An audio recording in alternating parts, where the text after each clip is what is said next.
어느 나라에서 한 영웅의 힘으로 마왕이 패배하였다. 기회를 잡아 인간 군대는 마왕의 성을 점령하였고 이후로 인간들은 더 이상 마왕을 두려워할 필요가 없었다. 그러나 인간들이 앞서 나가는 것을 막기 위해 마족은 공석인 마왕 자리를 찾기 위한 대회를 조직하였다. 사천왕 중 한 명인 베르메가 이 대회를 책임지고 하니 부대표로 맡았다. 최근 예선이 끝난 후 특출나고 이전의 마왕보다 더 강해질 것 같은 후보들이 많았다. 하는 최근 예선 라운드에서 이미지를 수집했으며 주목할 만한 캐릭터는 인간 영웅 헬크였다. 이 말을 듣고 범에는 눈에 띄게 당황하며 왜 인간이 경쟁에 참여할 수 있는지 궁금해했다. 비차별 규정 때문에. 그리고 헬크가 인류를 미워하고 그들을 멸종시키고 싶다고 선언했기 때문에 그는 참여할 수 있었다. 하지만 범에는 이것이 연극이라고 믿었고 그들이 뭔가 하지 않으면 모두 위험에 처할 것이라고 두려워했다.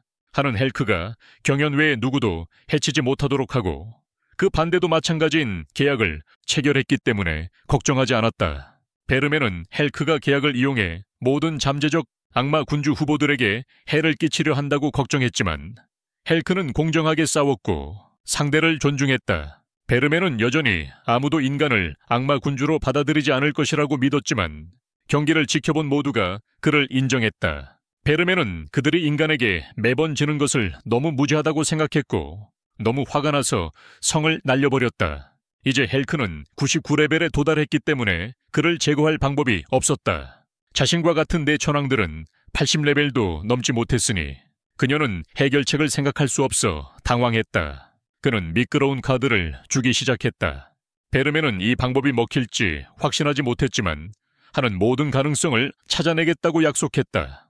다음날 정보부 직원들이 베르메의 부하 직원으로서 히어로 헬크에 대한 정보를 수집하기 위해 출동했다.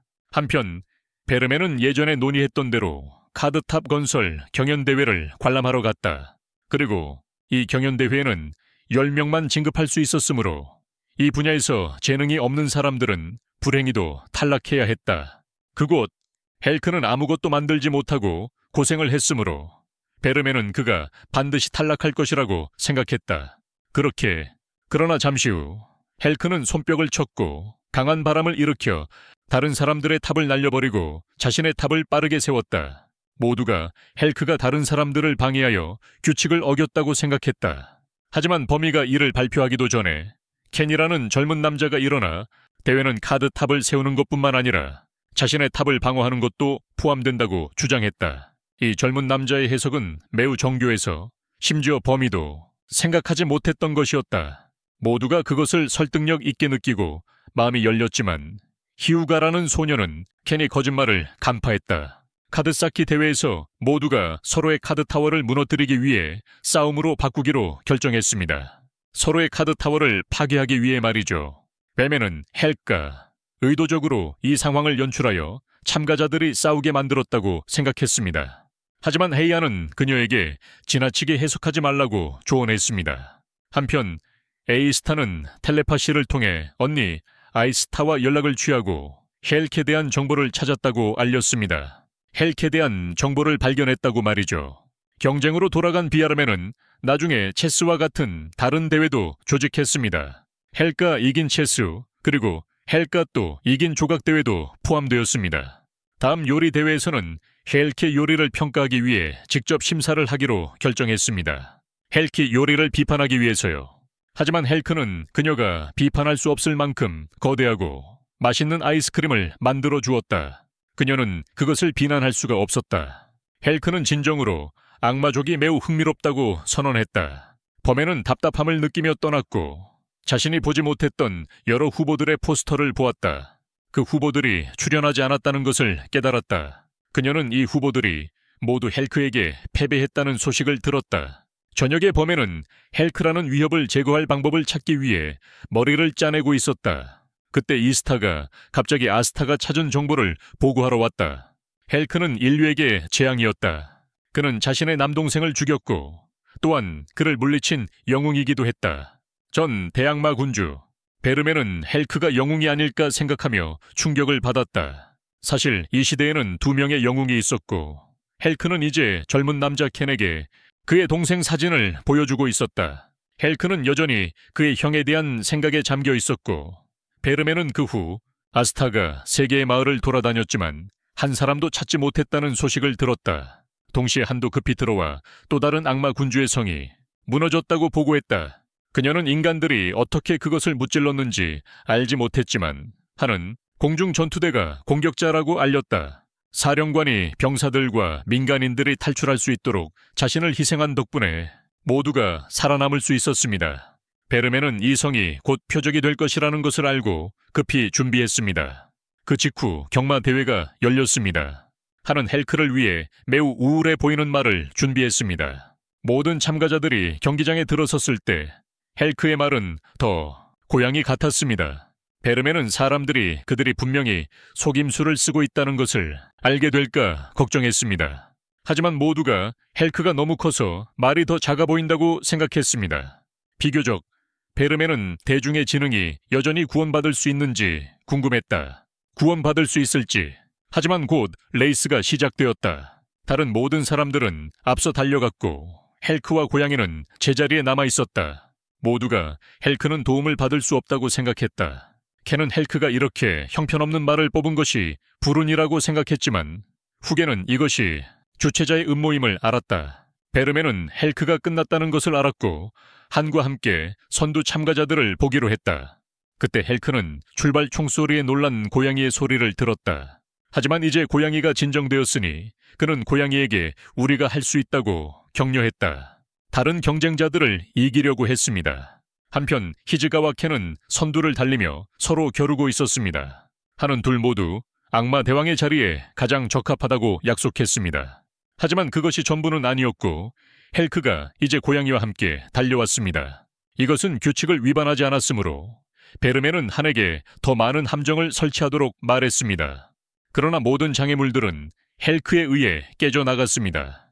유일하게 현수교만 희망이 보여서 하는 사람들이 기름을 붓게 했다. 폭탄을 설치했습니다. 하지만 무능한 직원들이 기름에 미끄러져 다리를 스스로 폭파시켰습니다. 한은 여전히 다리가 없으면 헬크가 건널 수 없다고 생각했습니다. 하지만 그는 고양이를 안고 뛰어넘어 계속 앞으로 달렸다. 켄과 헬크를 추월하려고 했다. 곧 그는 두 사람을 지나쳤고 켄은 신발을 벗고 달리기로 결정했다. 그렇게 하기로 했다. 그는 헬크에게 빠르게 다가갔고 결국 그 뒤에서 약간 뒤처져서 결승선을 통과했다. 켄은 정말 빨리 달렸다고 생각했지만 헬크는 만약 켄이 처음부터 진지하게 그렇게 달렸다면 이미 지고 있었을 것이라고 말했다. 그 후에 헬크는 켄과 더 친해졌고 범인은 더욱 화가 나 있었다. 그런데 그녀가 폭발하기 전에 이스타가 정보부에서 가져온 소식을 알렸다. 뉴스였다. 정복된 마왕의 성상왕은 날개 달린 병사 100명 이상과 그들의 지휘관으로 보이는 한 명만 남아 있었다. 그 외에는 거의 다른 움직임을 보이지 않았다. 사천왕 중 한 명인 아즈라가 왔다. 그는 부상을 입었지만 여전히 베르메에게 전략을 전하러 왔다. 그것은 다가오는 최종 대회에 관한 것이었다. 그는 마왕의 성을 재탈환하는 임무를 설정하고 싶어 했다. 가장 많은 적을 처치하고 가장 큰 공헌을 한 사람이 마왕이 될 것이다. 목적은 그 날개 달린 병사들을 처리하고 헬크가 어떻게 되는지를 보는 것이었다. 악마 종족을 돕기 위한 것이었는지 아닌지 다른 참가자들에게 헬크가 반항할까 걱정되었다. 그는 참가자들이 서로 공격하지 못하게 하는 계약 반지를 가지고 있었다. 하지만 확실히 하기 위해 베르메는 직접 감독하기로 결정했다. 헬크가 그들을 배신할 의도가 있다면 그녀는 그를 막기 위해 목숨을 걸겠다고 했다. 아주라는 베르메가 그 책임을 지기를 원하지 않았지만 그녀는 결정을 내렸고 또한 아주라가 심각한 부상을 입고 휴식이 필요했기 때문이다. 행사 당일 베르메는 4명의 결승 진출자들이 전투에 대해 신이 난 것처럼 보였지만 캔만은 그렇지 않았다. 그는 약간 걱정스러워 보였지만 감독자가 간다는 소식을 듣고 기운을 냈다. 도움을 주기 위해 베르메는 가짜 이름으로 자신을 드러냈다. 헬크와 휴가는 그녀가 익숙하다고 느끼며 이전 요리 라운드의 심판임을 기억했다. 이전 요리 라운드의 심판이었다. 아스타는 이제 인간 세계에서 신선한 공기를 마시고 악마 세계의 독성 공기에 실망했다. 악마 세계의 독성 공기에 실망했다. 그녀는 악마 세계를 개선하기 위해 조사를 조속히 마치기로 결심했다. 한편 베르메의 그룹은 여전히 그 성으로 가는 길에 있었다. 가는 길에 그들은 독소에서 태어난 괴물들과 맞서야 했다. 휴가는 근육을 늘릴 기회를 가졌지만 숫자가 여전히 너무 많았다. 그래서 함께 온 삼촌 참가자는 괴물들을 모아서 한 번에 없애겠다고 했습니다. 삼촌은 장벽을 만들기 위해서만 콩을 먹으면 됐습니다. 하지만 콩을 먹은 후에는 장벽을 완성하는데 30분이 걸렸습니다. 그래서 벌매는 너무 화가 나서 폭발해 모두 처리했습니다. 그때 휴가는 그녀가 누구인지 깨달았습니다. 그들이 휴식기지에 도착했을 때 헬크는 요리를 하기 전에 이리저리 돌아다녔습니다. 휴가는 켄에게 그들과 함께 있는 감독이 사실 4명의 천왕 중 1명이라고 전했습니다. 하지만 휴가는 벌매가 함께 온 목적이 헬크를 감시하기 위함이라는 것을 알고 있었습니다. 켄은 완전히 믿지 않았고 심지어 헬크가 매우 뛰어나다고 생각했습니다. 베르메가 듣고는 그들에게 헬크 앞에서 아무 말도 하지 말라고 금지하고 그저 감독관으로 여기라고 말했습니다. 한편 성에서는 아즈라가 베르메의 그룹이 여전히 잘 진행되고 있다고 들었습니다. 곧 괴물들이 가득 찬 터널로 들어갈 예정이었습니다. 이스텐은 베르메를 지원하기 위해 사람들을 보내려고 했지만 아즈라는 더 많은 사람을 보내는 것이 베르메에게 오히려 방해가 될 것이라고 생각했습니다. 게다가 날개 달린 자들이 이곳에 올 가능성도 배제할 수 없었습니다. 그래서 여전히 방어를 위해 병력을 유지해야 했습니다. 이렇게 말했지만 아주라는 여전히 베르메가 걱정이었다. 그때 전체 그룹은 터널에 들어갔다. 켄은 헬크에게 그 안의 괴물 종류를 계속 소개했다. 그룹의 끊임없는 장난 때문에 베르메와 휴가는 꽤 지쳤다. 갑자기 매우 강력한 괴물이 나타났다. 이것은 신세계의 괴물로 악마와 인간을 가리지 않고 공격하며 전투마다 점점 더 강해졌다. 헬크는 싸우기 위해 나섰다. 그는 앞으로 돌진해 차기를 날려 괴물을 물러서게 했다. 그리고 검을 뽑았지만 사실 필요 없어서 거의 보여주기 위한 것이었다. 그들은 그때 통과할 수 있었지만 베르메는 확실히 하고 싶어서 마법을 사용하여 괴물의 시체를 태운 후에 이동했다. 그룹은 터널을 나왔고 베르메는 정보원과 만났다. 그 사람은 전체 그룹이 들어갈 수 있도록 성으로 가는 비밀 통로를 열어주었다. 베르메는 적 지휘관을 제거하는 사람이 승리할 것이라고 직접 언급했지만 그들은 불필요하게 목숨을 잃지 않도록 너무 애쓰지 말아야 한다고 했다. 휴가는 여전히 최고 자리를 목표로 하고 있었고 다른 3사람에게 매우 경계하고 있었다. 그들은 모두 태평해 보였지만 그들이 그녀보다 승리를 더 갈망하고 있을지는 누가 알겠는가. 그러나 켄은 헬크가 마왕이 되도록 돕는 것을 목표로 했고 삼촌은 단지 이 성에서 전사한 장군에 대한 복수를 원했다. 헬크는 정말 마음 놓고 있었지만 베르메는 아즈라와의 대화를 기억하고 있었습니다. 그가 이렇게 다친 것은 예전 헬크를 함정에 빠뜨리려다가 그렇다. 악마 군주의 성, 그것은 헬크가 그를 공격했기 때문이 아니라 오히려 그가 자신의 함정에 빠진 것이었다. 그러니까 이런 결과가 된 거죠. 그는 헬크를 이 토너먼트에 소개한 사람이기도 했다. 헬크가 진짜로 싸웠다면 그는 자신의 함정에 빠졌지만 그렇게 되지 않았을 것이다. 그때쯤이면 그는 아마 이미 천국에 올라갔을 것이다. 그룹은 이제 정말로 정복된 악마 뒤주가의 성에 침투하게 되었다. 범에는 그룹이 전략을 세우길 원했지만 모두가 그녀를 짜증나게 했다. 그녀가 소리치며 병사들에게 경고하게 만들었다. 그들은 싸울 준비를 하고 히유가는 먼저 돌진하여 지휘관을 겨냥했다. 다른 사람들도 뛰쳐나갔고 헬크도 전투에 들어갔다. 그러나 히유가 지휘관의 표적이 되었을 때 그는 즉시 달려가서 그녀의 팔 하나를 베어냈다. 삼촌도 이때 힘겹게 싸우고 있었지만 방역할 수 없어 그냥 공격을 막기만 했다. 지휘관이 히유를 끝내려 할 때 헬크가 그를 막았다. 헬크는 그를 아는 사람으로 인식했고 그는 헬멧도 벗었다. 그는 헬크의 옛 친구였던 에디였다. 그는 인간들이 깨어남으로써 이런 형태가 되었다고 설명했다. 하지만 이렇게 깨어나는 과정은 매우 고통스럽고 비참했다. 이렇게 깨어나는 것은 매우 고통스럽고 비참했습니다. 하지만 그 대가로 인간들은 영웅과 같은 힘을 얻고 더 높은, 각각의 각성률이 높을수록 힘도 강해집니다. 하지만 대부분의 깨어남의 힘을 견디지 못하는 이들은 정신을 잃게 될 것이다. 그 직후 날개 달린 병사들이 그를 돕기 위해 날아왔다. 악마 종족을 멸망시키는 임무. 그는 갑자기 휴가가 말을 잘랐을 때까지 악마 종족을 소탕하고 더욱 강해졌다고 떠들고 있었다. 그 순간 그는 날개 하나를 잃었다.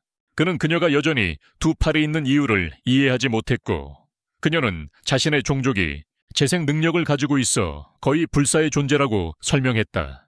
그녀는 또한 이 그룹이 여전히 매우 약해 보인다는 것을 알았다. 한 명이 페르미를 기습하려 했지만 그녀에 의해 즉시 소각되었다. 실제로 그들은 영웅의 힘을 가진 것처럼 보였지만 여전히 한심하게 약했다. 휴가는 의도적으로 한 팔을 잃어 여기 지휘관을 방심하게 만들었다. 그녀는 그의 목숨을 재촉하지 않았고 헬크가 어떻게 할지 보고 싶어 했다. 휴가는 그의 또 다른 날개를 가져가고 그가 너무 약하다고 조롱하기도 했다. 이 시점에서 페르미는 그들이 인간과 공존할 수 있는 기회가 거의 사라졌다는 것을 깨달았다. 그래서 악마 종족이 멸종에서 벗어나기 위한 유일한 방법은 인간을 완전히 제거하는 것이었다. 하유가 에디를 처치하려고 하던 찰나, 헬크가 개입했지만 그가 적이어서가 아니라 다른 이유 때문이었다. 갑자기 에디는 날개 달린 병사 중 한 명에게 처형당했다. 그는 헬크가 뭔가를 보았다는 것을 깨달았고 헬크는 모두에게 떠나라고 말했다. 하지만 갑자기 성 전체가 무너졌다. 페르미의 일행은 성의 가장 깊은 곳으로 떨어졌지만 헬크는 어디에도 보이지 않았다. 그 날개 달린 군인들에 의해 생성된 순간이동 장벽, 성공한다면 인류 모두를 여기로 데려와 악마 세계를 침략할 것이다. 하지만 실패한 것처럼 보이자 그들을 빨아들여 어딘가로 데려갈 것이다. 대머리 아저씨는 이제 장벽을 만들어 일시적으로 그들이 빨려 들어가는 것을 막는 유용함을 보여주었다. 하지만 이 장벽은 잠시 동안만 유지될 수 있다. 페르미는 나가서 순간이동 게이트를 작동시키는 돌을 파괴하기로 결심했다. 그녀는 돌을 일시적으로 금이 가게 하는 공격을 시작했다. 더 강력한 공격을 하려던 찰나 무언가가 그녀의 머리로 날아들어왔다. 그녀는 빨려 들어갔다. 헬크는 뛰어내려 페르미를 잡으러 달려갔지만 그녀는 이미 돌을 파괴하는 공격을 시작했다. 하지만 게이트가 충분히 빨리 닫히지 않아 헬크는 그녀를 붙잡았고 결과적으로 둘 다 게이트로 빨려 들어갔다. 그녀가 깨어났을 때 페르미는 어떤 섬으로 순간 이동해 있었고 헬크는 어디에도 보이지 않았다. 페르미가 출발하기 하루 전 그녀는 아주라와 긴 머리를 자르는 것에 대해 논쟁을 벌였다. 아주라는 동의하지 않았지만 그녀는 이미 결정을 내렸기에 그들은 싸워서 아주라는 패배했다고 선언되었다. 이스타는 이 머리를 자르는 것을 견딜 수 없었지만 페르미는 그녀가 살아있는 한 머리는 다시 자라날 것이라 생각했기 때문에 개의치 않았다. 그때 아주라는 깨어나 그녀를 찾으러 달려갔고 페르미가 자신의 머리를 잘랐다는 사실에 충격을 받았다. 페르미의 상황 소식이 궁중에 금방 퍼져나갔다. 이스타는 차분하려고 했지만 아주라는 충격을 받아서 거품이 나올 정도였다. 이비, 그동안 페르미는 그녀 앞에 바다가 있다는 것과 그 감정을 깨달았다. 독성 물질이 거의 없는 환경에서 숨을 쉬는 것은 그녀에게 익숙하지 않았던 일이었다. 오랜만에 느껴보는 감정이야. 그녀는 음식을 찾아 나서고 성으로 돌아가는 길을 찾으려 했다.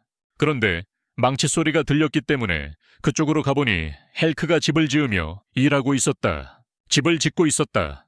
그녀는 왜 헬크가 집을 지으려 하는지 이해할 수 없었다.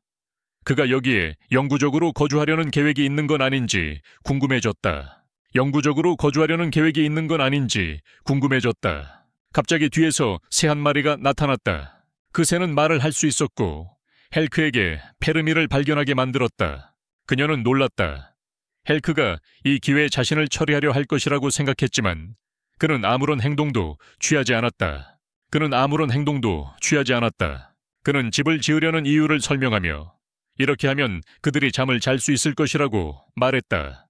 거칠다. 즉시 궁으로 돌아갈 수 없으니 여기서 지내는 게 좋을 것 같았다. 임시로 머물며 돌아갈 방법을 생각해보자.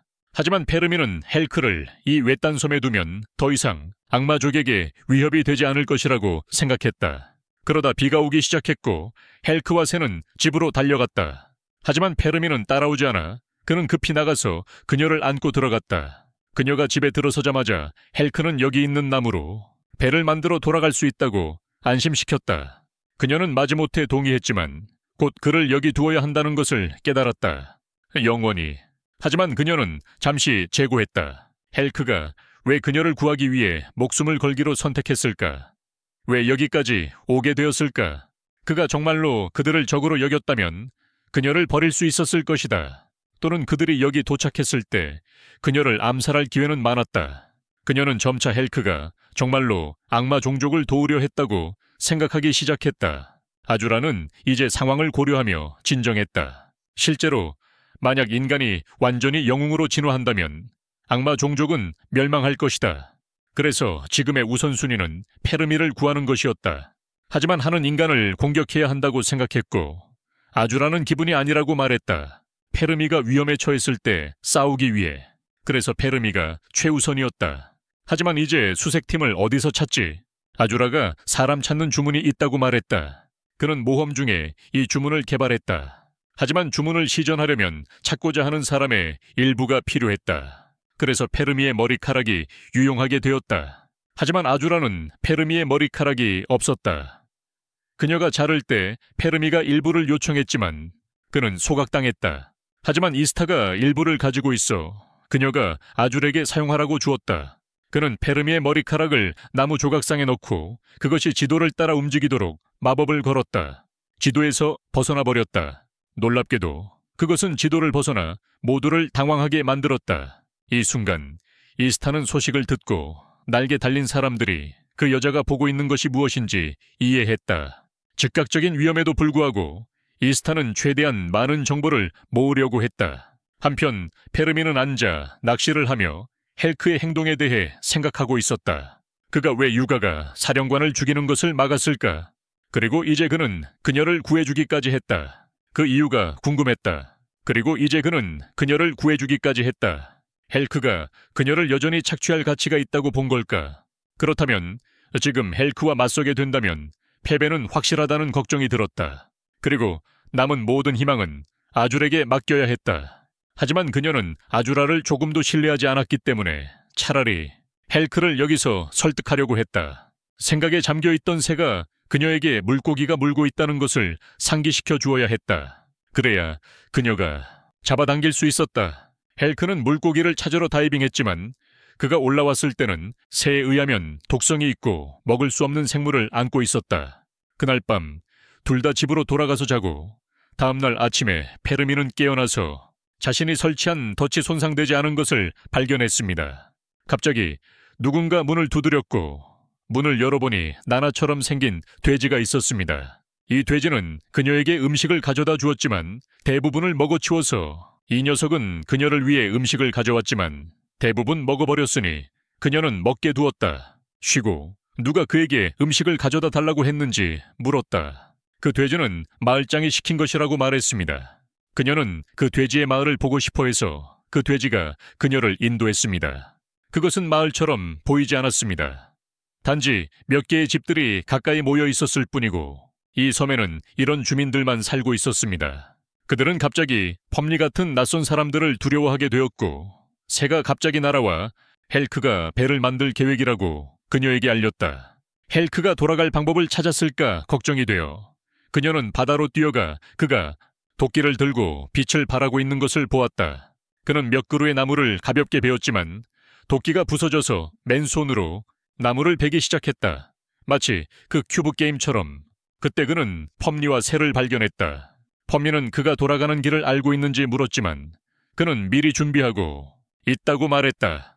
그녀는 그때 뭔가를 느끼고 달려갔다. 그녀는 나중에 바다에서 고대 유적을 발견했지만 그 새는 그런 것에 대해 아무것도 몰랐다. 이런 것들에 대해 헬크는 배를 만드는 것을 끝냈지만 그것은 배라기보다는 뗏목처럼 보였다. 네. 갑자기 마을의 우두머리를 자초하는 누군가가 헬크와 페르미를 만나러 왔다.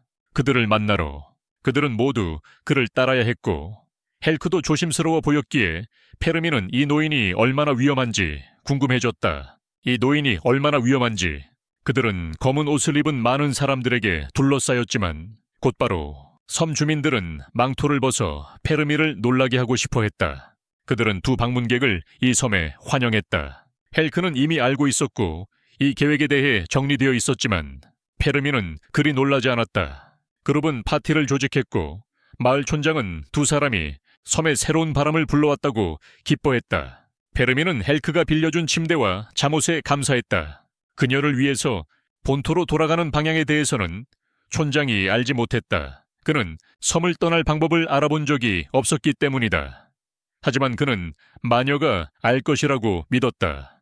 마녀는 현재 다른 섬에서 연구 중이었고 이 아이들은 여기서 마녀를 자주 방해한 그 사람은 평화롭게 연구할 수 있는 장벽을 세웠다. 이틀 후에 그 사람은 산에서 내려와 본토로 가는 길을 물어볼 것이다. 그리고 그들은 그 방향을 묻기 위해 내려올 것이다. 페르미는 섬 주민들과 놀기 시작했다.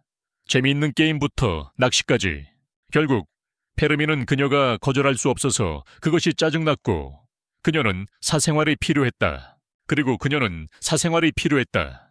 헬크는 대부분의 사람들이 좋은 사람들이라고 생각했지만 그녀는 헬크에게 세상에는 나쁜 사람들이 있다는 경고를 했다. 그리고 이 악마 종족에도 적지 않은 수의 나쁜 사람들이 있다는 것을. 헬크는 이런 말을 듣고 슬펐지만 그녀는 혹독한 말을 하려는 의도는 아니었다.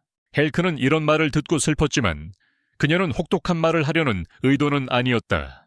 단지 경고하려는 것이었다. 하지만 그는 그녀를 이해하고 그녀에게 수프 한 그릇을 퍼주었다. 페르미는 그가 왜 그녀를 구했는지 물었고 그는 그녀가 그를 악마 군대에 받아준 것에 감사하다고 밝혔다.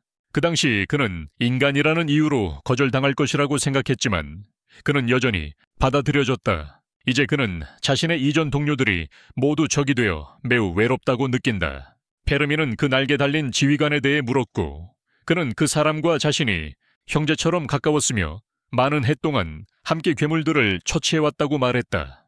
그들이 이야기하는 동안 어두워졌고 헬크는 자신의 방으로 돌아가고 싶어 했다. 페르미는 그가 자신의 동족에게 칼을 겨눌 준비가 되었는지 물었고 그는 그렇다고 했다. 그가 해야 할 일이 무엇인지 확신했다. 왜냐하면 그 날개 달린 전사들은 더 이상 인간이 아니었기 때문이다. 그들은 오직 왕의 명령만을 따르는 존재였다. 그래서 인간으로서 그는 모든 것을 끝내고 인간들이 다른 모든 종을 멸종시키는 것을 막기로 했다. 그동안 히유가와 켄은 여전히 괴물을 유인하여 제거하고 있었고 재건 중에 너무 많은 괴물이 나타나는 것을 피하고자 했다. 하지만 이 순간 또 다른 날개 달린 전사들이 도착했다. 이 세 명은 꽤 강해 보였다. 그들은 에디가 죽은 것 같다는 것을 보고 그것이 때문이라고 의심했다. 여성 상대를 과소평가하는 것. 휴가는 돌진하여 검을 든 적을 지나쳐 뒤에 있는 궁수를 겨냥했다. 하지만 그녀에게도 막을 검이 있었고 근처의 마법사는 주저하지 않고 자신의 동료를 겨냥해 휴가를 공격하려 했다. 그녀를 후퇴하게 만들었다. 더욱이 위에는 3명이 아니라 훨씬 더 많은 적들이 있었다. 휴가는 켄이 더 이상 도울 수 없으니 그가 도망칠 시간을 벌기로 결정했다. 그래서 그는 자신의 속도를 이용해 돌아가서 리더십에 보고하려 했다. 하지만 이 순간 한과 이스타가 지원하기 위해 도착했다. 한은 공격을 막기 위해 방패를 들었고 이스타는 돌진하는 적들을 암살했다. 앞으로 그녀는 그룹이 떠나기를 원했습니다. 그들은 계획이 있었거든요.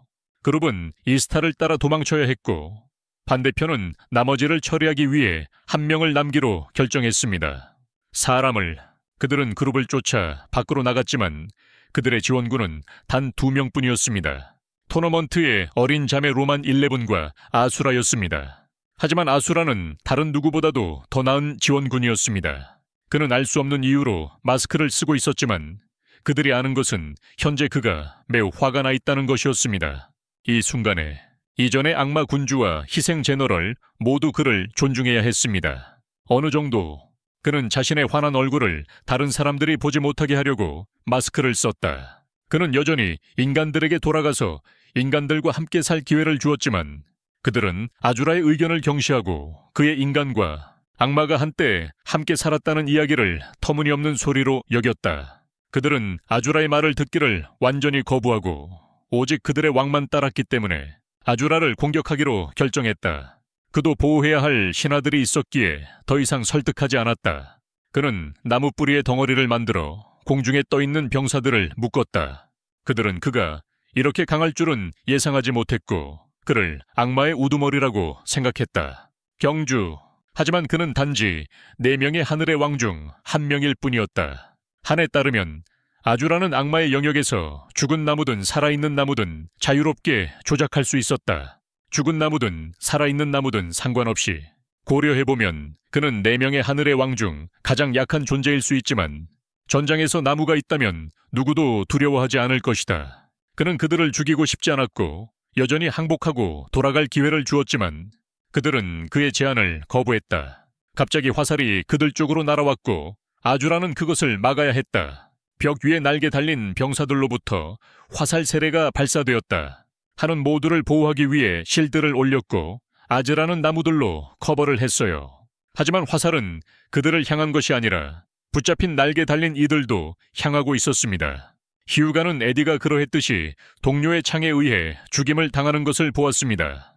그들은 모두 죽음을 받아들이고 자신들이 무언가를 얻었다고 믿었습니다. 그들은 깨어났지만 여전히 결정적인 패배를 겪었지만 악마 종족이 매우 강하다는 것을 인정했습니다. 검을 든 자에 따르면 그들은 죽음을 두려워하지 않았고 이것은 이번 경험이 다음번을 위한 학습의 기회였습니다. 그들은 계속해서 다시 태어날 수 있었기 때문입니다. 그들은 계속해서 다시 태어날 수 있었기 때문입니다. 그리고 악마 종족이 아무리 강하다 해도 계속되는 공격에는 견딜 수 없었습니다. 계속 공격하면 안 견디게 됩니다. 그들은 그 후로 죽어 빛이 되어 날아갔다. 그렇게 해서 그날개 전사들은 인간 왕 앞에서 신전으로 다시 부활했다. 이전에 나왔던 지휘관들도 여기로 부활했고 이스타는 더 많은 정보를 얻기 위해 몰래 들어갔다. 아즈라의 그룹은 한의 장벽에 앉아 휴식을 취하고 있었고 이스타는 돌아와 보고했다. 더 많은 정보를 얻기 위해 이스타가 돌아와서 인간들이 부활할 수 있다는 진실이 확인되었지만 지금은 패닉에 빠질 필요가 없다고 판단했다. 이스타에게 보고했다. 얻어진 정보에 따르면 인간들이 부활할 수 있다는 것은 사실이었지만 지금은 패닉에 빠질 필요가 없다고 판단했다. 그들은 우선순위를 정했고 범위 찾기가 가장 중요하다고 결정했다. 여기까지 번역 결과입니다. 목록의 맨 아래를 봐. 인간은 위험도 측면에서 그렇게 높은 순위가 아니었고 휴가가 그들과 싸워본 결과 그들이 그렇게 강하지 않다는 것을 알게 되었다. 그리고 매일 부활할 수 있다 하더라도 그들은 매일 괴물을 처치하는데 익숙했기 때문에 그것은 큰 문제가 아니었다. 하지만 만약 그 전사들이 점차 강해질 수 있다면 그것은 진짜 위협이 될 것이다. 하지만 아제라는 그 부활 능력을 무효화할 방법이 있었기 때문에 별로 걱정하지 않았다. 왜냐하면 어떤 생명체도 죽음을 맞이하지 않고는 살 수 없기 때문이다.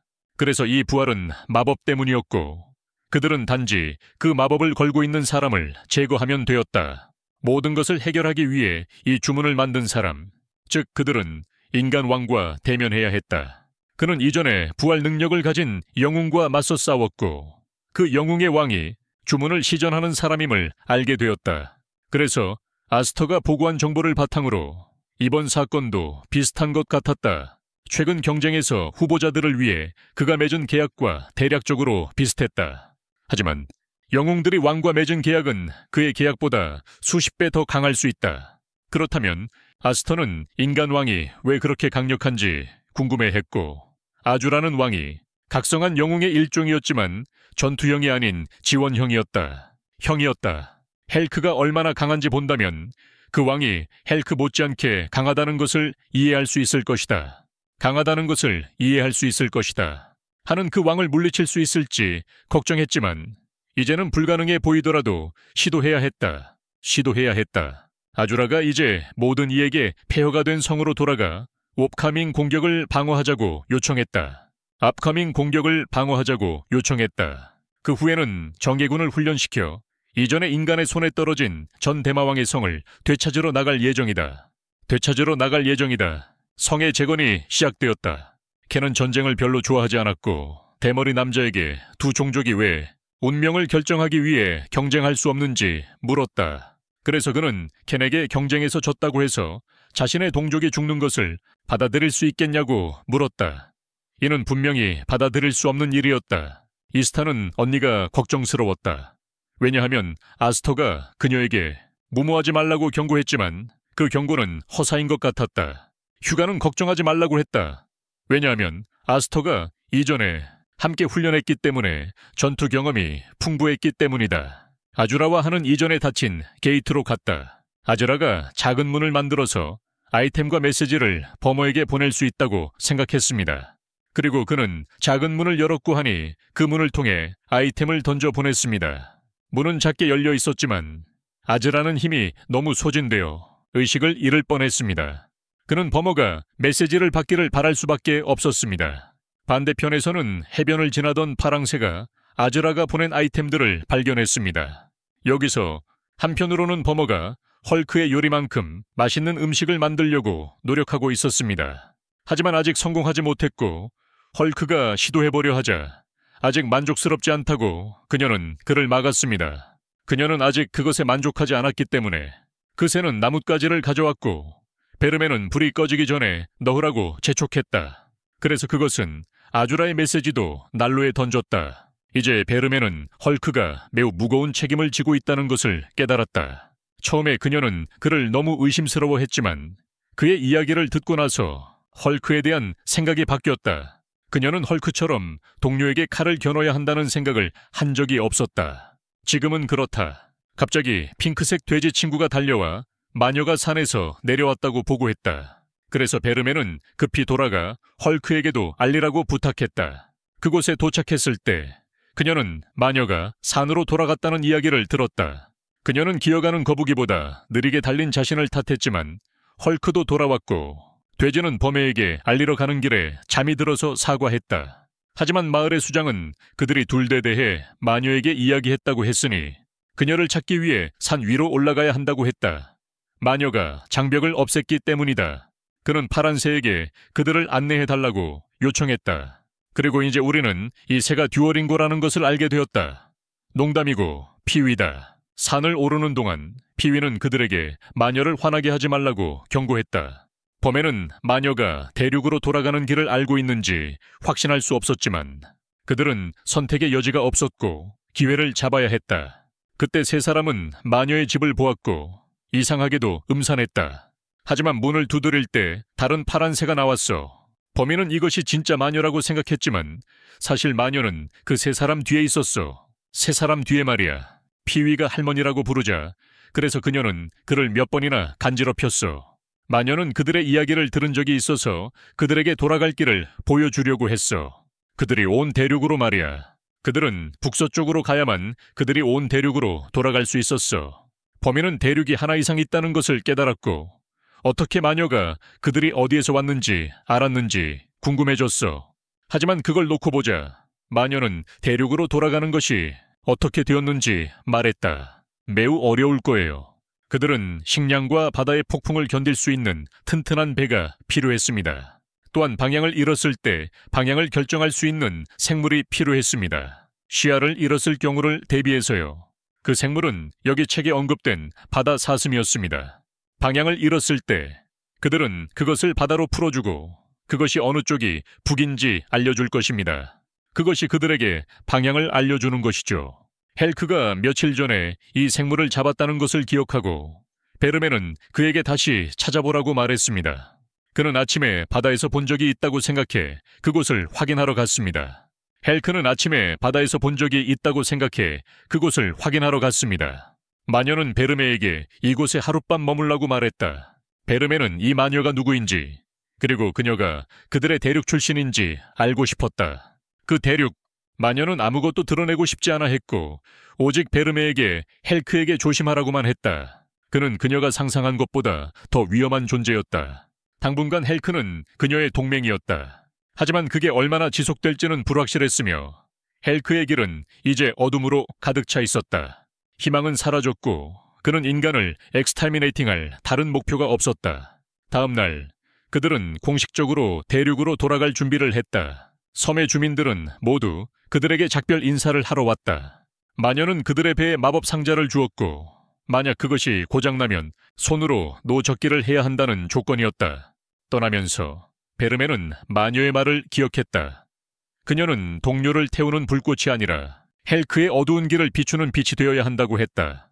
하지만 그녀는 전투의 결과가 오로지 베르메에게 달려있다고 믿었다. 가는 길에 헬크는 물고기를 잡을 기회를 잡았고 베르메는 배를 점검하던 중 피위가 함께 온 것을 발견했다. 피위는 세상을 탐험하고 싶다고 했지만 베르메는 위험한 여정 때문에 그것을 섬으로 돌려보내야 한다고 주장했다. 하지만 피위는 마녀의 편지를 가지고 와서 베르메에게 피위와 함께 가게 해달라고 요청했다. 위험에 처한 상황에서 사용되어 베르메가 차분하게 지낼 수 있었던 것이라면 마녀는 베르메가 스트레스를 느낄 때 페뷔의 배꼽 위에 누워보라고 제안했다. 그것이 매우 편안할 거라고 말했다. 헬크도 페뷔가 남아있기를 원했기 때문에 베르메는 양보해야 했다. 곧바로 해수모와 마주쳤고 베르메는 추진 장치를 작동시켜 빠르게 탈출해야 했다. 장치를 작동시키다 꽤 멀리 떨어졌을 때 베르메는 다시 페뷔를 돌려줘야겠다고 생각했지만 헬크는 돌아갈 수 없다고 생각하고 자신이 페뷔를 보호할 수 있다고 말했다. 그룹은 계속 여행을 이어갔고 며칠 후 안개가 낀 바다로 들어섰다. 헬크는 사슴을 물에 풀어놓았고 그것이 그들을 반대 방향으로 끌었다. 그들이 가던 방향을 따라 배가 안개 속에서 올바른 길을 찾도록 도와주었다. 그리고 얼마 후 그룹은 폭풍에 휩싸였고 베르메는 소용돌이에서 빠져나오려고 고군분투해야 했다. 소용돌이였다. 해수개가 다시 그들을 찾아왔고 헬크는 그것이 도전이라고 생각했다. 그는 달려들어 주먹으로 내려찍으려 했지만 문어는 태연히 헬크를 붙잡았다. 그는 탈출해야 했고 베르메는 마법으로 그를 돕고 싶었다. 하지만 만약 그녀가 추진 장치에 충분한 마법을 제공하지 않으면 배는 소용돌이 속으로 들어갈 것이다. 헬크는 자신은 괜찮으니 계속 가라고 말했다. 그녀는 배를 소용돌이에서 빠져나오게 조종했고 헬크는 단단히 붙잡혀 있었다. 문어에게 끌려 물속으로 빠져들었다. 베르메는 선택의 여지가 없이 앞으로 나아갈 수밖에 없었다. 다음 날 아침 폭풍이 지나가고 그녀는 대륙을 볼 수 있었다. 그녀가 육지에 도착했을 때 헬크가 이미 그녀를 기다리고 있는 것을 보고 놀랐다. 헬크는 괴물이 그를 끌어내렸을 때 그가 어떻게 탈출했는지 설명했다. 수면으로 헤엄쳐 올라가고 육지가 보여 여기까지 와서 기다리고 있었어. 게다가 그는 아직 이룰 목표가 있었기에 그렇게 죽지는 않을 것이다. 어리석은 방법. 베르메는 헬크에게 다시 그런 바보 같은 짓을 하지 않기를 부탁했고 헬크는 동의했다. 범에는 그가 짐을 푸는 것을 도와주기를 원했지만 피위는 그녀가 먼저 쉬기를 원했다. 그래서 그녀는 그것에 빠져들었고 헬크와 함께 사슴을 해방시켰다. 그들이 멀리 가지도 못했을 때 그들은 습격당했다. 어떤 악마 족속의 구성원들이 그들을 포로로 잡으러 나타났다. 베르메는 이것이 지역 부족 사람들일 수 있음을 깨달았기 때문에 그녀는 포로가 되는 것을 받아들였다. 그녀가 그 지역 지도가 필요했기 때문이다. 이 사람들이 착해 보였기 때문에 아무도 저항하고 싶어 하지 않았고 그들은 스스로를 끌려가는 대로 내버려 두었다. 이 세 사람은 그들을 그들의 나라로 데려갔는데 그곳은 가난하고 비참한 상태였다. 듣기에 따르면 이것은 아레우 부족으로 현재 침략당하고 있었다. 투트만 부족에 의해 착취당했다. 투트만 부족은 이전에 50명밖에 없었고 리더도 없었지만 왕이 책임을 맡으면서 그들은 더 강해졌고 다른 지역을 침략하기 시작했다. 사람들은 저주를 받아 저항할 수 없었다. 그들은 투트만에게 바칠 사람들을 이렇게 잡아야만 했다. 그렇게 하지 않으면 동족이 고통받는 것을 막을 수 없었다. 알레후의 공주가 나타나 사람들을 잡고 투트만에게 굴복하는 것은 잘못이라고 믿었다. 그래서 그녀는 3명의 병사에게 베르메의 그룹을 풀어주라고 명령했다. 그때 투트만이 도착했다. 주님은 베르메 일행에게 잠시 숨으라고 하셨다. 들은 모두 튠만 왕이 공주를 고문하는 장면을 보았고 제 다른 부족을 정복하는 것에 지쳤으며 앞으로는 오직 신들의 길을 막는 나라들을 죽이고 파괴하기로 결심했다. 는 공주에게 선택권을 주었다. 너의 백성을 강제로 자신을 위해 싸우게 하거나 그렇지 않으면 모두 멸망시키겠다고. 너는 자신의 백성이 더 이상 싸울 수 없기 때문에 거부하고 싶었지만 그는 개의치 않고 우물 강제로 개입시켰다.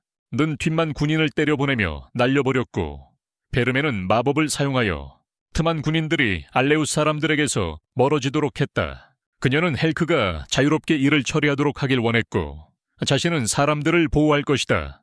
왕은 군사들을 보내 공격하게 했지만 헬크는 그들을 모두 처치했다. 그는 누구도 죽이지 않기 위해 적당한 힘만 사용하려 했다. 자신의 군사들이 쓸모없다는 것을 깨달은 왕은 직접 나서서 주먹에 마법을 주입하고 연기를 발생시키는 펀치를 날렸다. 그는 헬크가 끝났다고 생각하고 베르메에게 다가가 그녀가 용감하게 자신에게 도전했다고 말하며 그녀가 어느 부족이나 나라 출신인지 물어보았다. 그것을 파기할 수 있도록.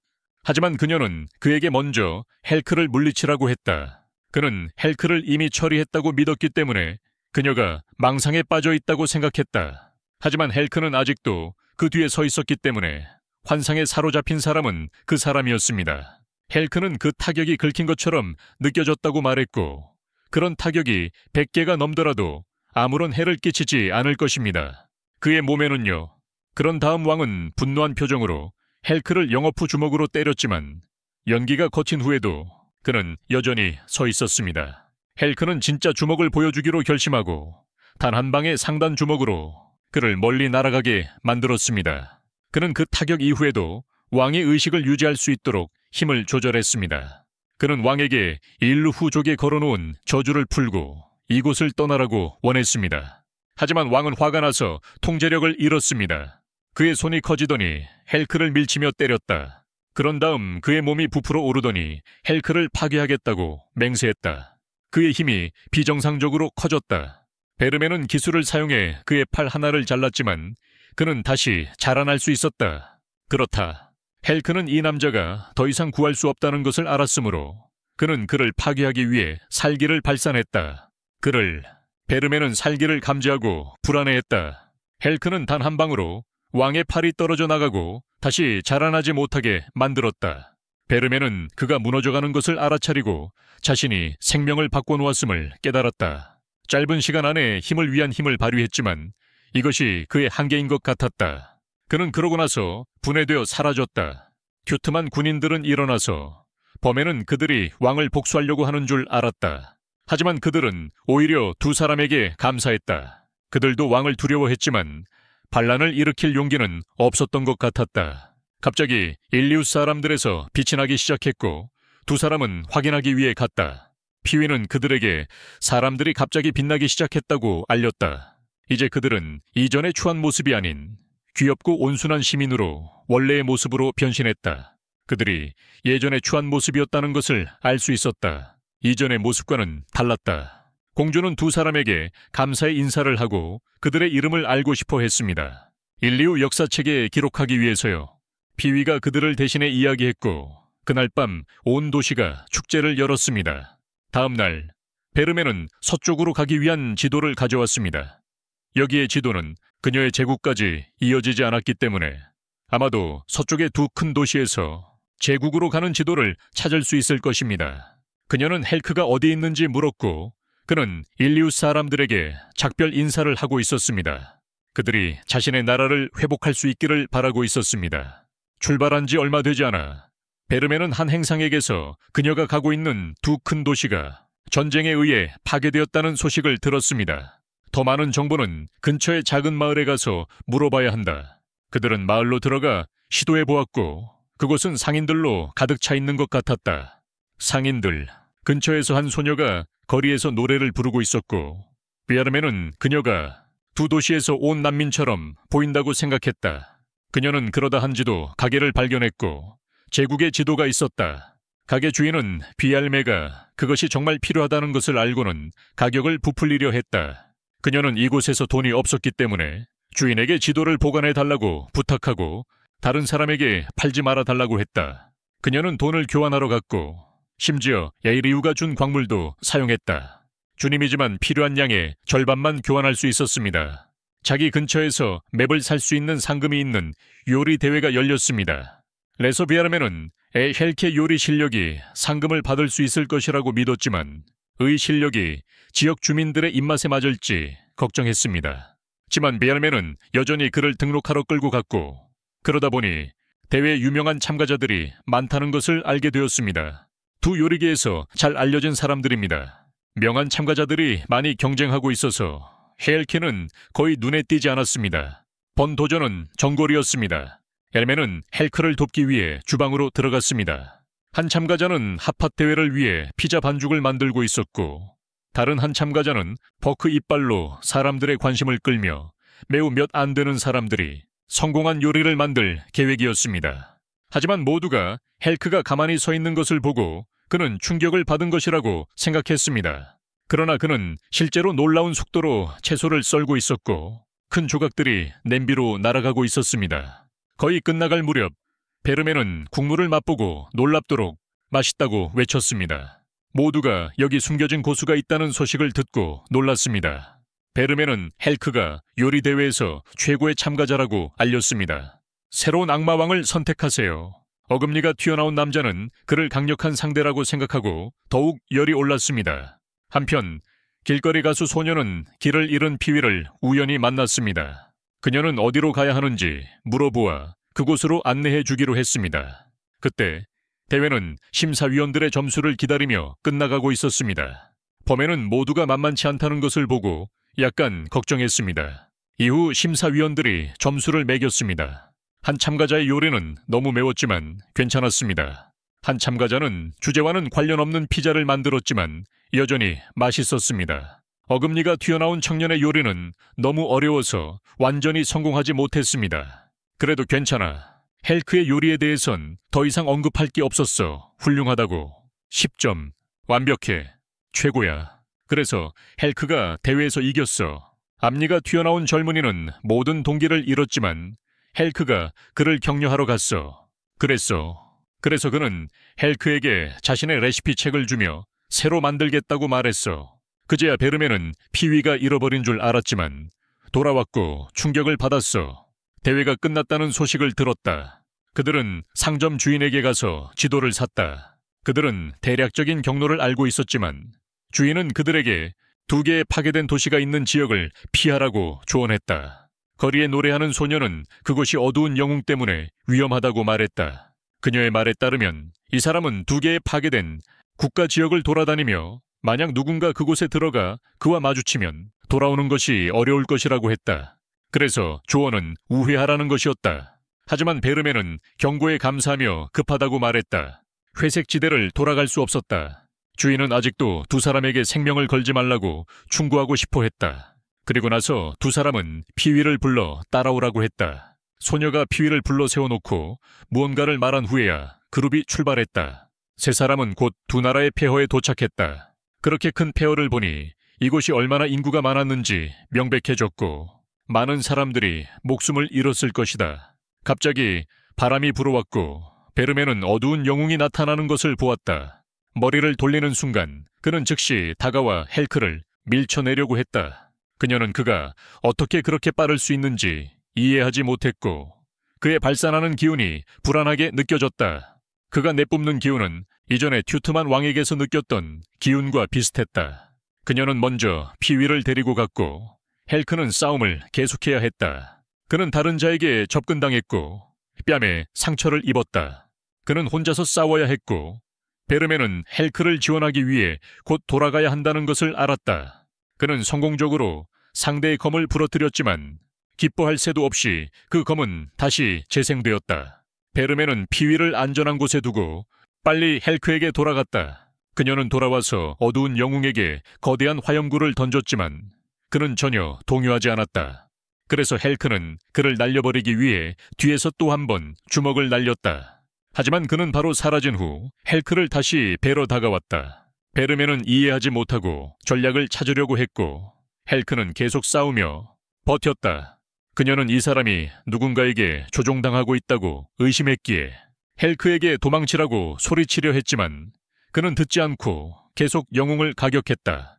피위가 갑자기 나타나 몇 마디를 불렀고 그로 인해 영웅은 더 이상 이전처럼 화가 나지 않았다. 헬크는 베르메에게 돌아와 그녀의 호출을 듣지 못한 것에 대해 사과했다. 조금 패닉에 빠졌어. 피위는 이전에 들은 노래가 앞서서 가르쳐준 소녀가 가르쳐줬다고 말했어. 그들이 어둠의 영웅을 만났을 때 그 노래를 부르라고 지시했다고 했어. 그녀는 헬크의 상처에 대해 물었지만 그는 곧장 웅크리고 회복했어.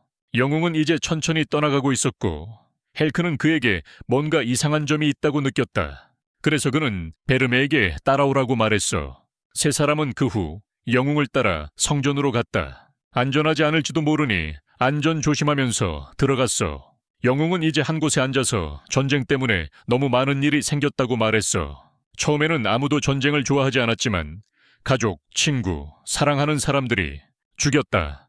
그때부터 두 나라는 서로를 미워하기 시작했고 어두운 저주가 사용되어 양측의 군인들을 끔찍한 괴물로 만들었다. 두 나라의 괴물들은 서로를 학살하며 결국 전쟁을 끝냈다. 그러나 남은 괴물들은 정신을 잃고 인간과 영웅 모두가 그들과 싸우기 위해 어두운 힘에 의존할 수밖에 없었다. 그는 가능한 많은 사람들을 구하려 했지만 이제 그는 어두운 힘에 굴복했다. 그의 몸은 분해되기 시작하고 그는 양측을 공격한 것에 대해 사과한다. 그들을 반의식 상태에서 봅니다. 그는 헬크에게서 뭔가를 발견하고 그가 꽤 좋은 무기를 가지고 있다고 말합니다. 그는 헬크에게 자신의 검을 던지며 언젠가 도움이 될 것이라고 믿습니다. 그는 헬크가 자신의 길을 따르지 않기를 원하며 이전의 노래를 다시 듣고 싶어 합니다. 그러나 방황하는 가수가 와서 영웅과 재회합니다. 그녀는 그가 예전에 구했던 작은 소녀입니다. 그때 그는 의식을 잃었지만 여전히 사람들을 구할 방법을 찾았고 그로 인해 소녀는 그를 매우 존경하게 되었습니다. 헬크는 그 커플을 위한 순간을 남기고 싶어하여 피위와 베르메를 부릅니다. 그래서 그들은 함께 가기로 합니다. 앞으로 그들은 셋이서 하룻밤 쉴 장소를 찾으러 간다. 피위는 두 사람에게 이 폐허가 된 벽에서 경주하자고 초대한다. 베르메는 거절하지만 헬크가 함께하기로 하자 그녀는 뒤처지고 싶지 않아서 결국 경주에 참여하게 된다. 그녀는 여전히 헬크에게 지고 뒤를 돌아보니 피위는 벽을 넘지 못하고 하늘로 날아갔다. 베르메는 피위에게 도로를 보지 않고 앞으로 나가지 말라고 말한다. 그 직후 피위는 괴물의 입속에 빠지고 만다. 다음 날들에 걸쳐 인간 군대는 계속해서 방어하는 성을 공격한다. 아주라의 군대에 의해 에디는 여전히 씁쓸해하며 히우가를 끊임없이 겨냥하지만 공격한 6번 모두 실패한다. 악마 군대의 방어는 매우 견고하여 사상자는 거의 없다. 게다가 그들은 이에 익숙해져 모든 이가 인간 군대를 물리친 후 다음 공격에 대해 매우 흥분하고 있다. 하지만 만약 인간 군대가 진정으로 진화한다면 이야기는 달라질 것이다. 하는 아줄에게 죽이기보다는 포획하는 전략이 점차 드러나고 있으며 곧 더 이상 적용되지 않을 수 있다고 알린다. 하지만 이스타는 최근 전투 후 인간의 레벨이 점차 증가하고 있지만 최고 레벨이 32에 불과하다고 발표한다. 히유가와 같은 지도자들이 52명으로 증가했습니다. 따라서 최근의 전투는 영웅들뿐만 아니라 그들의 마왕 후보들도 성장했다고 할 수 있습니다. 아주라는 그동안 탐지 마법을 사용하며 과로했기 때문에 휴식을 취하라는 조언을 받습니다. 하는 여러 번 그에게 상기시켰지만 그는 매일 고집스럽게 이 마법을 사용합니다. 아주라는 다시 한번 탐지 마법을 사용하고 다행히 이번에는 베르미르의 위치가 지도에 나타납니다. 그래서 그는 누군가에게 지도를 여기로 가져오라고 재빨리 요청합니다. 인간 측에서는 지휘관들이 서로 만나고 있거나 모두가 소리치며 논쟁하고 있습니다. 금발의 검을 든 남자가 지루해져서 떠나지만 갑자기 침입자를 감지하고 하늘로 날아올라 수색합니다. 하지만 이스타는 제때 도망치기 때문에 그가 너무 걱정하고 있다고 생각합니다. 에스티는 그들이 더 민감해졌다는 것을 깨닫고 숨을 때 더 조심해야 한다고 생각합니다. 한편 아주라는 수색팀을 준비했습니다. 그들은 여전히 헬크에 대해 걱정하고 있지만 아주라는 만약 버미르가 이 시점에서 헬크와 함께 있다면 그녀가 헬크를 어느 정도 신뢰하고 있다는 것을 의미한다고 믿습니다. 그러므로 그들은 오직 베르메어의 결정과 판단을 신뢰할 수밖에 없다. 이런 동안 베르메어의 그룹은 사막에서 괴물을 만난다. 베르메어는 헬크가 대신 처리하도록 내버려 두지 않고 괴물을 쫓아내야 한다. 그룹은 결국 새벽을 기다리기 위해 바위 근처에 야영하기로 결정한다. 마지막 사건 이후로 베르메어는 헬크가 싸울 때마다 걱정된다. 헬크가 통제를 잃고 악마 종족에게 위협이 될까봐 두렵다. 걱정했다. 헬크도 그녀의 불안을 알아차리고 나중에 개인적으로 이야기하자고 말한다.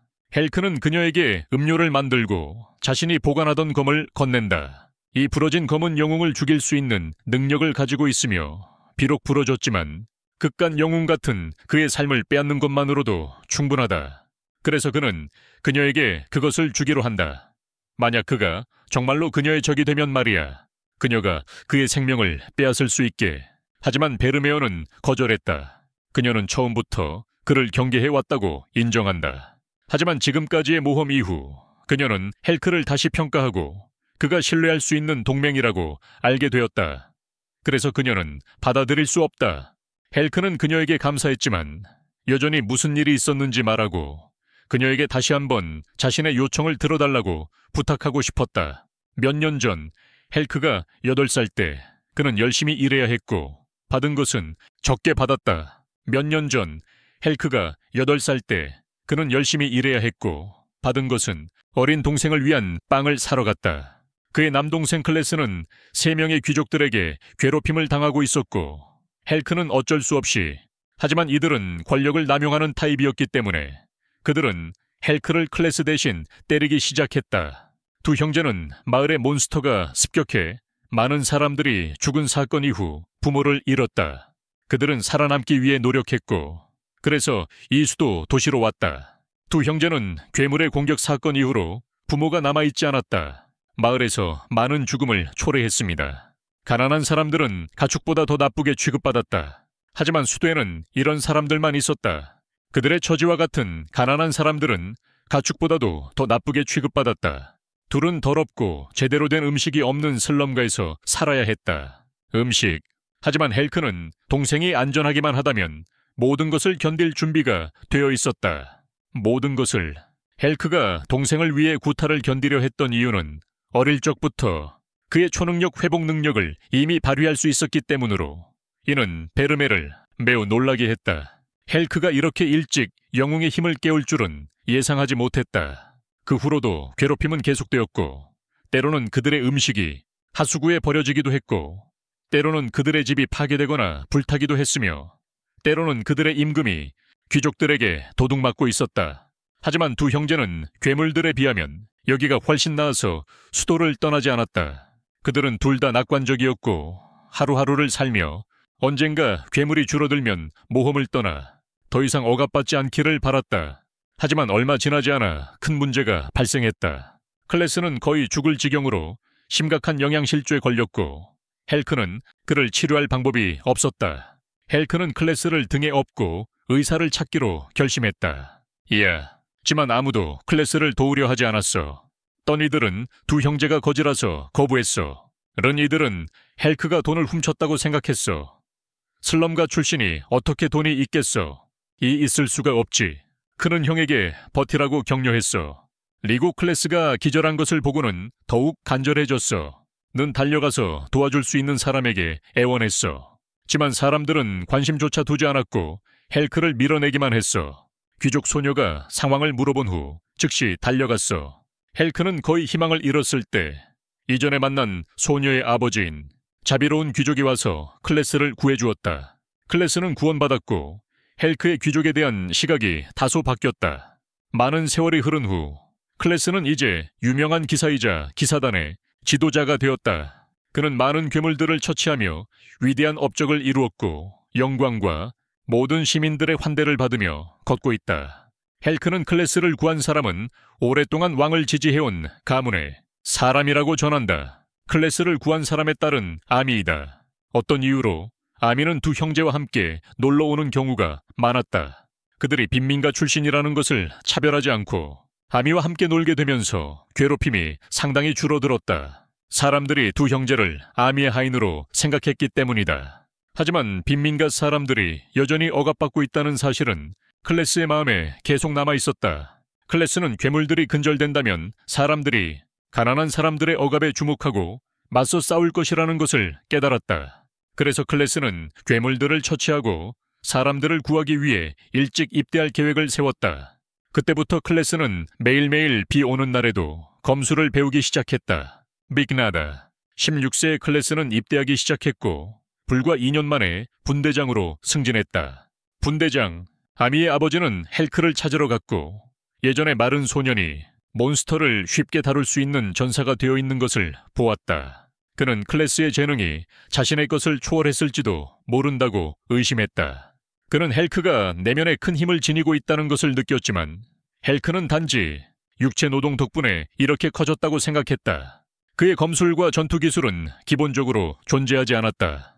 그리고 이제 그는 그 남자가 자신조차 느끼지 못한 힘을 감지했음을 깨달았다. 심지어 인식도 못했다. 켈레스는 입대 후 종종 괴물을 처치하러 나가야 했기 때문에 두 형제가 함께 시간을 보내는 것이 어려웠다. 하지만 그들은 여전히 함께 식사를 할 시간을 마련하려고 노력했고, 헬키에는 켈레스와 아미가 꽤 잘 어울린다는 것을 알아챘다. 그래서 그는 두 사람의 중매를 서기로 결심했다. 두 사람은 헬크를 만나러 갔고 그가 웃고 있는 모습을 보았다. 모두 함께 식사를 하러 갔고 식사가 끝날 무렵에 에이미는 잠이 들었다. 칼레스는 그들에게 곧 꽤 긴 여행을 떠날 것이라고 알렸다. 그가 돌아오는 데는 시간이 걸릴 것이다. 헬크는 기다리기로 결심하고 클래스가 돌아올 때 좋아하는 요리를 만들기로 했다. 클래스가 원정에 나간 지 반달이 지났을 때 괴물들이 평소보다 더 자주 나타났다. 군대는 더 많은 병사를 모집해야 했고 헬크와 에디는 합류하여 잠시 수도를 떠났다. 첫 번째 임무에서 그들의 팀은 유난히 강한 괴물을 마주쳤고 그 괴물은 바로 신세계의 괴물이었다. 그때 헬크는 도망치는 것만 생각할 수 있었지만 그의 동료들이 아직 그곳에 있었기에 도망칠 수 없었다. 헬크는 싸우기 위해 물러섰고 공격이 믿을 수 없이 강하다는 것을 인정해야 했다. 그는 동료들이 탈출할 시간을 벌기로 결심하고 계속해서 타격을 받았다. 하지만 그 후 무의식적으로 헬크는 괴물에게 반격하기 시작했다. 무술 실력이 없는 그는 무작위로 주먹을 날렸고 다행히도 괴물을 물리쳤다. 부대장이 죽었기 때문에 에디는 병사들을 돌려보낼 수밖에 없었고 그 자신도 영주의 아들이었기에 증언을 요청했다. 헬크는 사람들이 도울 수 있다면 함께 가고 싶다고 말했다. 3일 후 에디가 고향으로 돌아왔을 때 그는 고향이 이미 괴물에게 공격받았다. 헬크는 그에게 뛰어들어 상황을 파악하라고 격려했다. 둘은 괴물과 싸우고 있는 여성 전사를 만났고 도와주러 갔다. 셋은 괴물들을 성공적으로 밀어냈지만 소녀는 헬크의 뛰어난 힘에 충격을 받았다. 그는 또한 그녀의 검술이 상당히 좋다는 것을 알아차렸고 그녀는 극도로 강력한 성검을 들고 있다고 밝혔다. 그녀는 헬크가 자신의 검술에도 불구하고 맨손으로 더 많은 괴물을 어떻게 처치할 수 있었는지 궁금해했다. 그녀의 검술에도 불구하고 말이다. 에디는 나중에 고향에서 모든 사람을 만나 이 소녀와 그녀의 동료들은 용병이었다. 그녀의 이름은 알리시아였고 에디의 군인이 되기로 했다. 그들은 마을을 재건했고 헬크는 알리시아가 괴물이 나타날 때마다 항상 불렀다. 그들이 나타날 때마다 에디는 대부분 집에 있었기 때문에 전투에서 매우 약해졌다. 하지만 그런 날들이 바빴음에도 불구하고 헬크와 모두는 행복했다. 에디는 팀에 동기를 부여하는 사람이었고 알리시아는 가장 위험한 순간에 항상 동료들을 구해주었다. 그들은 그가 가진 최고의 동료들이었다. 하지만 어느 날 알리시아는 헬크와 개인적인 대화를 나눴다. 그녀는 헬크가 자신을 능가한 첫 번째 인물이라고 인정했다. 그는 항상 주변의 모든 사람에게 주의를 기울였고 그녀는 오직 눈앞의 적에게만 집중했다. 만약 헬크가 지금까지 함께하지 않았다면 그녀는 모두를 살려두지 못했을지도 모른다. 지금까지 알리시아는 모든 괴물이 제거된다면 헬크와 함께 모험을 계속할 것이라고 말했다. 그를 수도의 벽수리공으로 돌려보내기보다는 말이다. 4년 후 괴물의 수는 전혀 줄어들지 않고 오히려 증가했다. 이때 왕은 악마왕이 그 원인이라고 선언했다. 괴물들이 나타나자 그는 클래스를 악마왕과 대치시키기로 했다. 베르메는 그녀의 악마왕이 그 괴물들의 근원이 아니라는 것을 알고 있었다. 클래스가 출발한 지 3주 후 클래스가 악마왕을 물리쳤다는 좋은 소식이 왕국 전역에 퍼졌다. 하지만 헬크는 최근 전투에서 심각한 부상을 입은 형을 보러 돌아갔기 때문에 행복할 수 없었다. 그는 클래스가 곧 회복될 것이라고 아미를 위로했다. 몇 년 전 클래스를 구한 의사는 위대한 현자였다. 그는 위대한 현자라는 칭호를 가지고 있지만 최근 전투에서 클래스를 도와줄 수 없었던 것에 대해 헬크에게 사과했다. 사람들은 영웅이 심각하게 아픈 동안 기뻐하고 있었다. 평화가 막 도래했기 때문에 어쩔 수 없었다. 하지만 알리시아는 악마왕이 죽었음에도 불구하고 괴물들이 전혀 줄어들지 않았다는 것을 알았다. 그녀의 우려는 대규모 괴물 무리가 수도로 접근했을 때 증명되었다. 소식을 들은 두려운 사람들은 궁전으로 가서 영웅이 다시 싸워줄 것을 요구했다. 비록 그들이 클래스가 심하게 다쳤다는 것을 알고 있었지만 헬크는 형이 비방당하는 것을 참을 수 없어서 악마왕이 부활했을 가능성을 의심하고 악마왕과 다시 싸우기로 결심했다. 헬크는 악마왕의 성으로 돌아가서 그곳에서 아즈라를 만났다. 두 사람은 잠시 싸웠고 헬크는 아즈라가 왜 괴물들을 보내 인간을 공격하게 하는지 물었다. 인간에게 아즈라는 그가 악마왕을 무찌른 영웅이 아님을 깨닫고 그에게 이 악마왕의 성이 원래 번식하는 괴물의 수를 줄이기 위해 만들어졌다고 설명했다. 이 괴물의 이 성의 파괴는 더 많은 괴물이 태어나게 만들었다. 인간들이 어릴 때부터 악마 종족이 악하다고 가르침을 받았으니 이해할 만했다. 악하다고 아즈라는 헬크를 그가 만든 전사들의 무덤으로 데려갔다. 비록 그녀는 인간을 깊이 싫어했지만 아즈라는 악마 종족이 정말로 인간과 다시 친밀한 관계를 회복하고 싶어 했다. 헬크는 아즈라의 이야기를 듣고 인간들이 점차 악마 종족과 공존하는 것을 잊어가고 있다는 것을 알게 되었다. 인간들이 끊임없이 갈등을 일으켜 문명이 여러 번 파괴되고 재건되었기 때문이다. 그래서 공존은 점차 잊혀졌고 인간들은 악마 종족을 적으로 바라보게 되었다. 악마 종족은 여러 번 평화를 호소했지만 항상 실패했다. 클래스가 물리친 악마왕도 평화를 매우 중시하는 악마왕이었다. 곧 새로운 마왕을 선출하는 대회가 열릴 예정이다. 새로운 마왕이 즉위하면 성이 복구되고 괴물의 번식을 막기 위한 장벽이 세워질 것이다. 헬크는 나중에 떠날 때 아즈라의 목소리가 메아리 치는 것을 들었다고 회상했다. 그녀가 그를 응원하고 있다고 생각했지만 범에는 그것이 아즈라가 자폭하며 자신의 함정에 빠지는 소리라는 것을 알고 있었다. 그는 수도로 돌아가서 그곳에서 치열한 전투의 흔적을 보았다. 헬크는 동료들이 걱정되어 다시 모두를 만나기 위해 돌진했다. 모두 살아있었지만 부상을 입었고 팔이 부러지거나 눈을 잃은 이도 있었다. 그는 무슨 일이 있었는지 물었고 그들이 괴물과 싸워야 했다는 사실을 알게 되었다. 귀족들이 클래스에게 너무 의존했기 때문에 후퇴했다. 그래서 문제가 생겼을 때 그들은 단지 도시 안에 숨었고 나와서 싸울 용기가 없었다. 다행히 에디와 알리시아 덕분에 그들은 버틸 수 있었다. 전투 후 두 사람은 비겁한 지휘관에게 화가 나서 지금 그 지휘관에 대한 처벌을 요청하기 위해 보고하고 있었다. 그들은 헬크에게 두 사람을 만나보라고 조언했다. 두 사람 모두 헬크의 귀환을 간절히 기다리고 있었다. 헬크는 이 나라가 클래스로 없이 존재할 수 없다는 것을 깨달았다. 그는 나중에 사람들이 몇몇 악마 종족의 일원들을 붙잡았다는 소식을 들었고 그래서 바다로 갔다. 그는 사람들이 무자비하게 돌을 던지는 악마들을 발견했다. 그는 그들을 보호하기 위해 일어섰고 사람들에게 아주라의 말을 설명하려 했다. 하지만 그의 말은 아무런 힘이 없었고 아무것도 바뀌지 않았다. 아미의 아버지가 와서 헬크에게 악마 종족에게 속지 말라고 제안했다. 그 직후 3명의 악마 종족 구성원이 괴물로 변해 사람들을 공격했다. 삼촌은 이것이 악마 종족의 진정한 모습이라고 믿었고 헬크는 자신이 아줄에게 속았다고 생각했다. 그 직후 3명의 근육질 전사가 나타났지만 헬크는 급히 내려가 그 세 괴물을 처리했다. 에디와 알리시아는 여전히 안전했으며 헬크를 다시 만났습니다. 어제 아미의 아버지가 첫 번째 각성 전사들의 등장에 대해 발표했습니다. 이 전사들 덕분에 이후의 시간 동안 괴물들이 끊임없이 공격했지만 누구도 목숨을 잃지 않았습니다. 헬크는 아즈라가 한 말에 여전히 걱정하고 있었습니다. 어느 날 그의 팀원들이 에디가 커플 레스토랑에서 식사하는 모습을 발견하고 헬크와 알리시아가 함께 가도록 남겨두고 그들을 커플로 밀어주려 했습니다. 헬크는 꽤 순진해서 그들이 자신이 걱정하고 있다는 것을 깨닫고 알리시아와 단둘이 이야기할 기회를 주고 싶어 한다고 생각했습니다. 그는 알리시아를 초대했고 그녀는 꽤 수줍어했지만 곧 흥미롭게 옷을 갈아입으러 갔습니다. 헤디가 에디를 데리고 가길 원했지만 에디는 헬크가 남녀 관계에 대해 불안해한다고 생각해서 여전히 아리시아와 단둘이 가게 하고 싶어 했어요.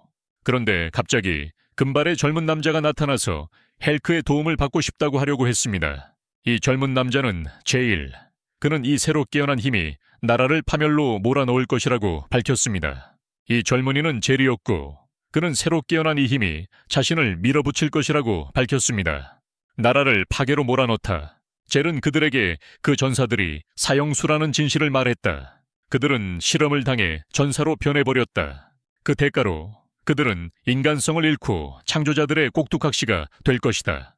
재판소는 귀족을 제외한 모든 백성을 그런 존재로 만들려고 음모를 꾸미고 있었습니다.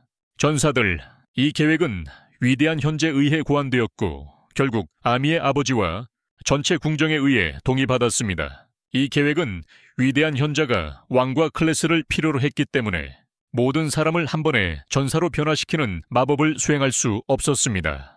왕은 비밀 장소에서 감시당하고 있었기 때문에 그들은 클레스를 끌어내어 계획이 이루어지는 것을 막을 수 있었습니다. 젤은 헬크의 명성을 들었고 그는 100명의 힘을 가진 사람과 맞먹으며 혼자서 50마리의 괴물을 물리치고 악마왕의 성에서 무사히 돌아왔습니다.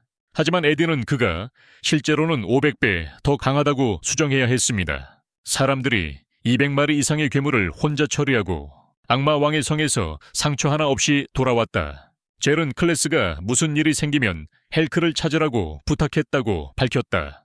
클레스는 헬크가 자신보다 더 강하다고 믿었기 때문이다. 젤은 고개를 숙이고 헬크에게 사람들과 그의 가장 친한 친구인 클레스를 구해달라고 부탁했다. 알리시아는 모든 것을 듣고 도움을 주기로 결심했다.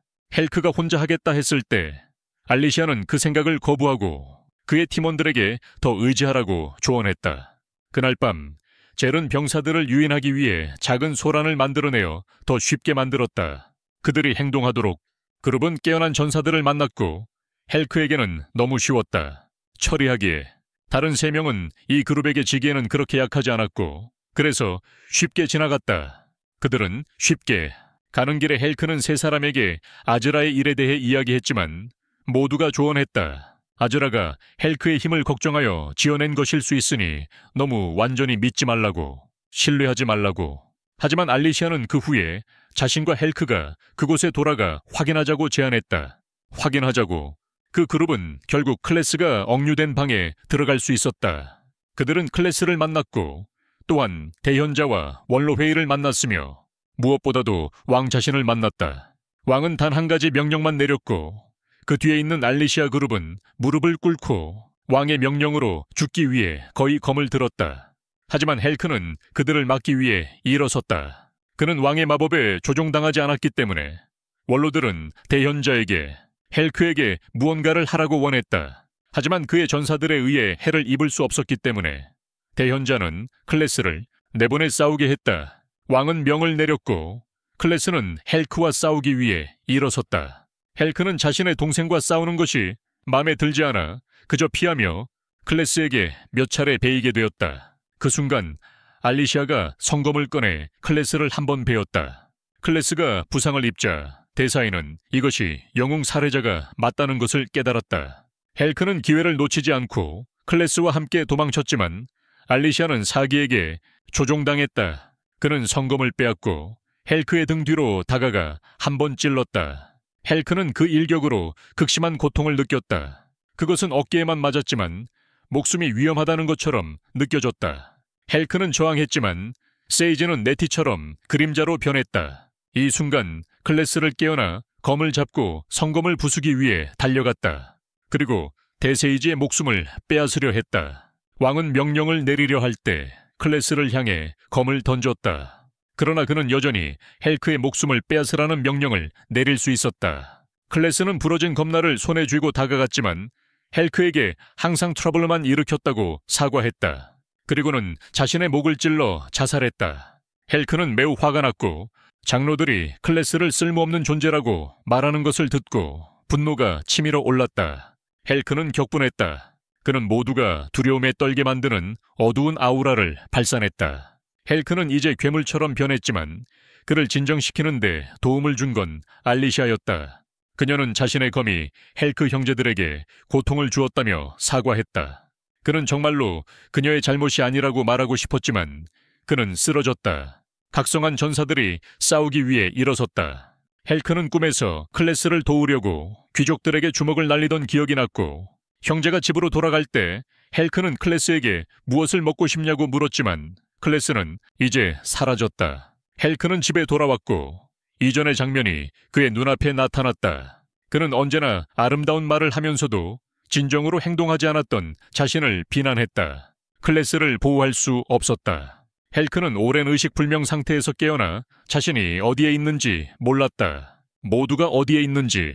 그는 동굴에서 비틀거리며 나와 2명의 현상금 사냥꾼을 만났다. 그는 자신의 팀원들이 그가 도망칠 수 있도록 죽음을 맞이했다는 이야기를 들었다. 도망칠 수 있도록. 헬크는 막연히 기억하며 그들이 죽는 모습을 반의식 상태에서 목격했다는 것을 알았다. 반의식 상태에서 2 사냥꾼에게 조롱당했지만 팀원들이 싸우는 동안 아무것도 할 수 없던 것은 사실이기에 반박할 수 없었다. 그들이 싸우는 동안 아무것도 할 수 없었다는 것은 사실이었다. 수백 마리의 괴물과 싸울 힘이 무슨 소용이 있었을까? 그가 소중한 사람을 지킬 수 없었다면. 하지만 그는 동료들이 여전히 감금되어 있다는 소문을 들었다. 공개 처형의 날을 기다리고 있다는, 그가 아직 기회를 가지고 있다는 것을 알고 그는 다시 힘을 얻어 즉시 출발했다. 과거에 헬크가 엘리시아에 의해 팀에 영입되었을 때 그녀는 항상 헬크를 동료를 도울 준비가 된 사람으로 보았고 결코 우울해 보이지 않았다. 그의 얼굴은 항상 미소를 짓고 있었고 모두에게 긍정적인 에너지를 주었다. 이 시점에서 헬크는 수도로 돌아왔고 전사들에게 쫓기고 있었다. 그를 위한 현상금.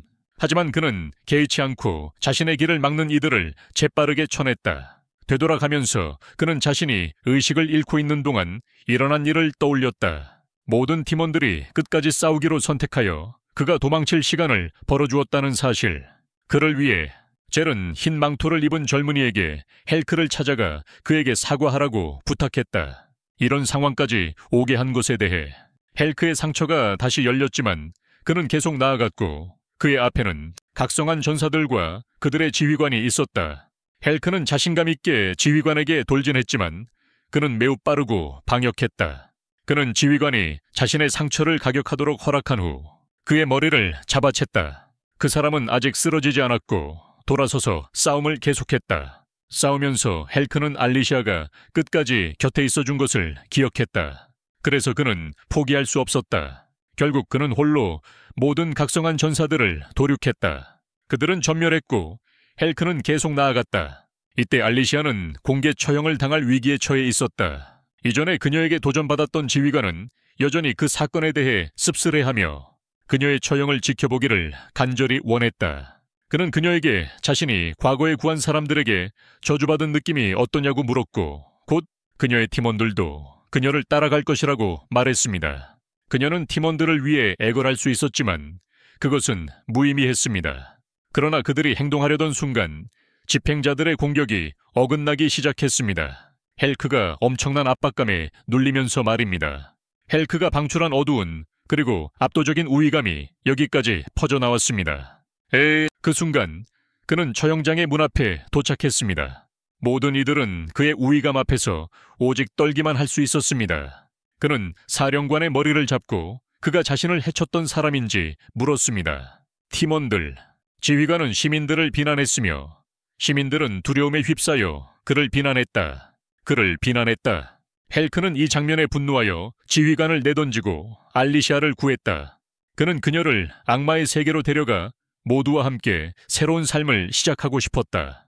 그러나 아미의 아버지가 그들을 발견하고 헬크가 실제로 그들의 상상을 초월했다는 것을 인정했다. 상상을 초월했다. 그는 희망을 찾는 데는 승리했지만 여기로 돌아옴으로써 잃은 것도 있었다. 눈의 커튼이 나타났고 그는 대현자가 고안한 변신 주문이 시작되었고 클래스가 의미 없이 죽었다고 알렸다. 의미 없이 죽었다. 이 마법을 막을 수 없었다. 사람들이 변화하기 시작했고 그는 헬크와 클래스와는 다르게 변했다고 설명했습니다.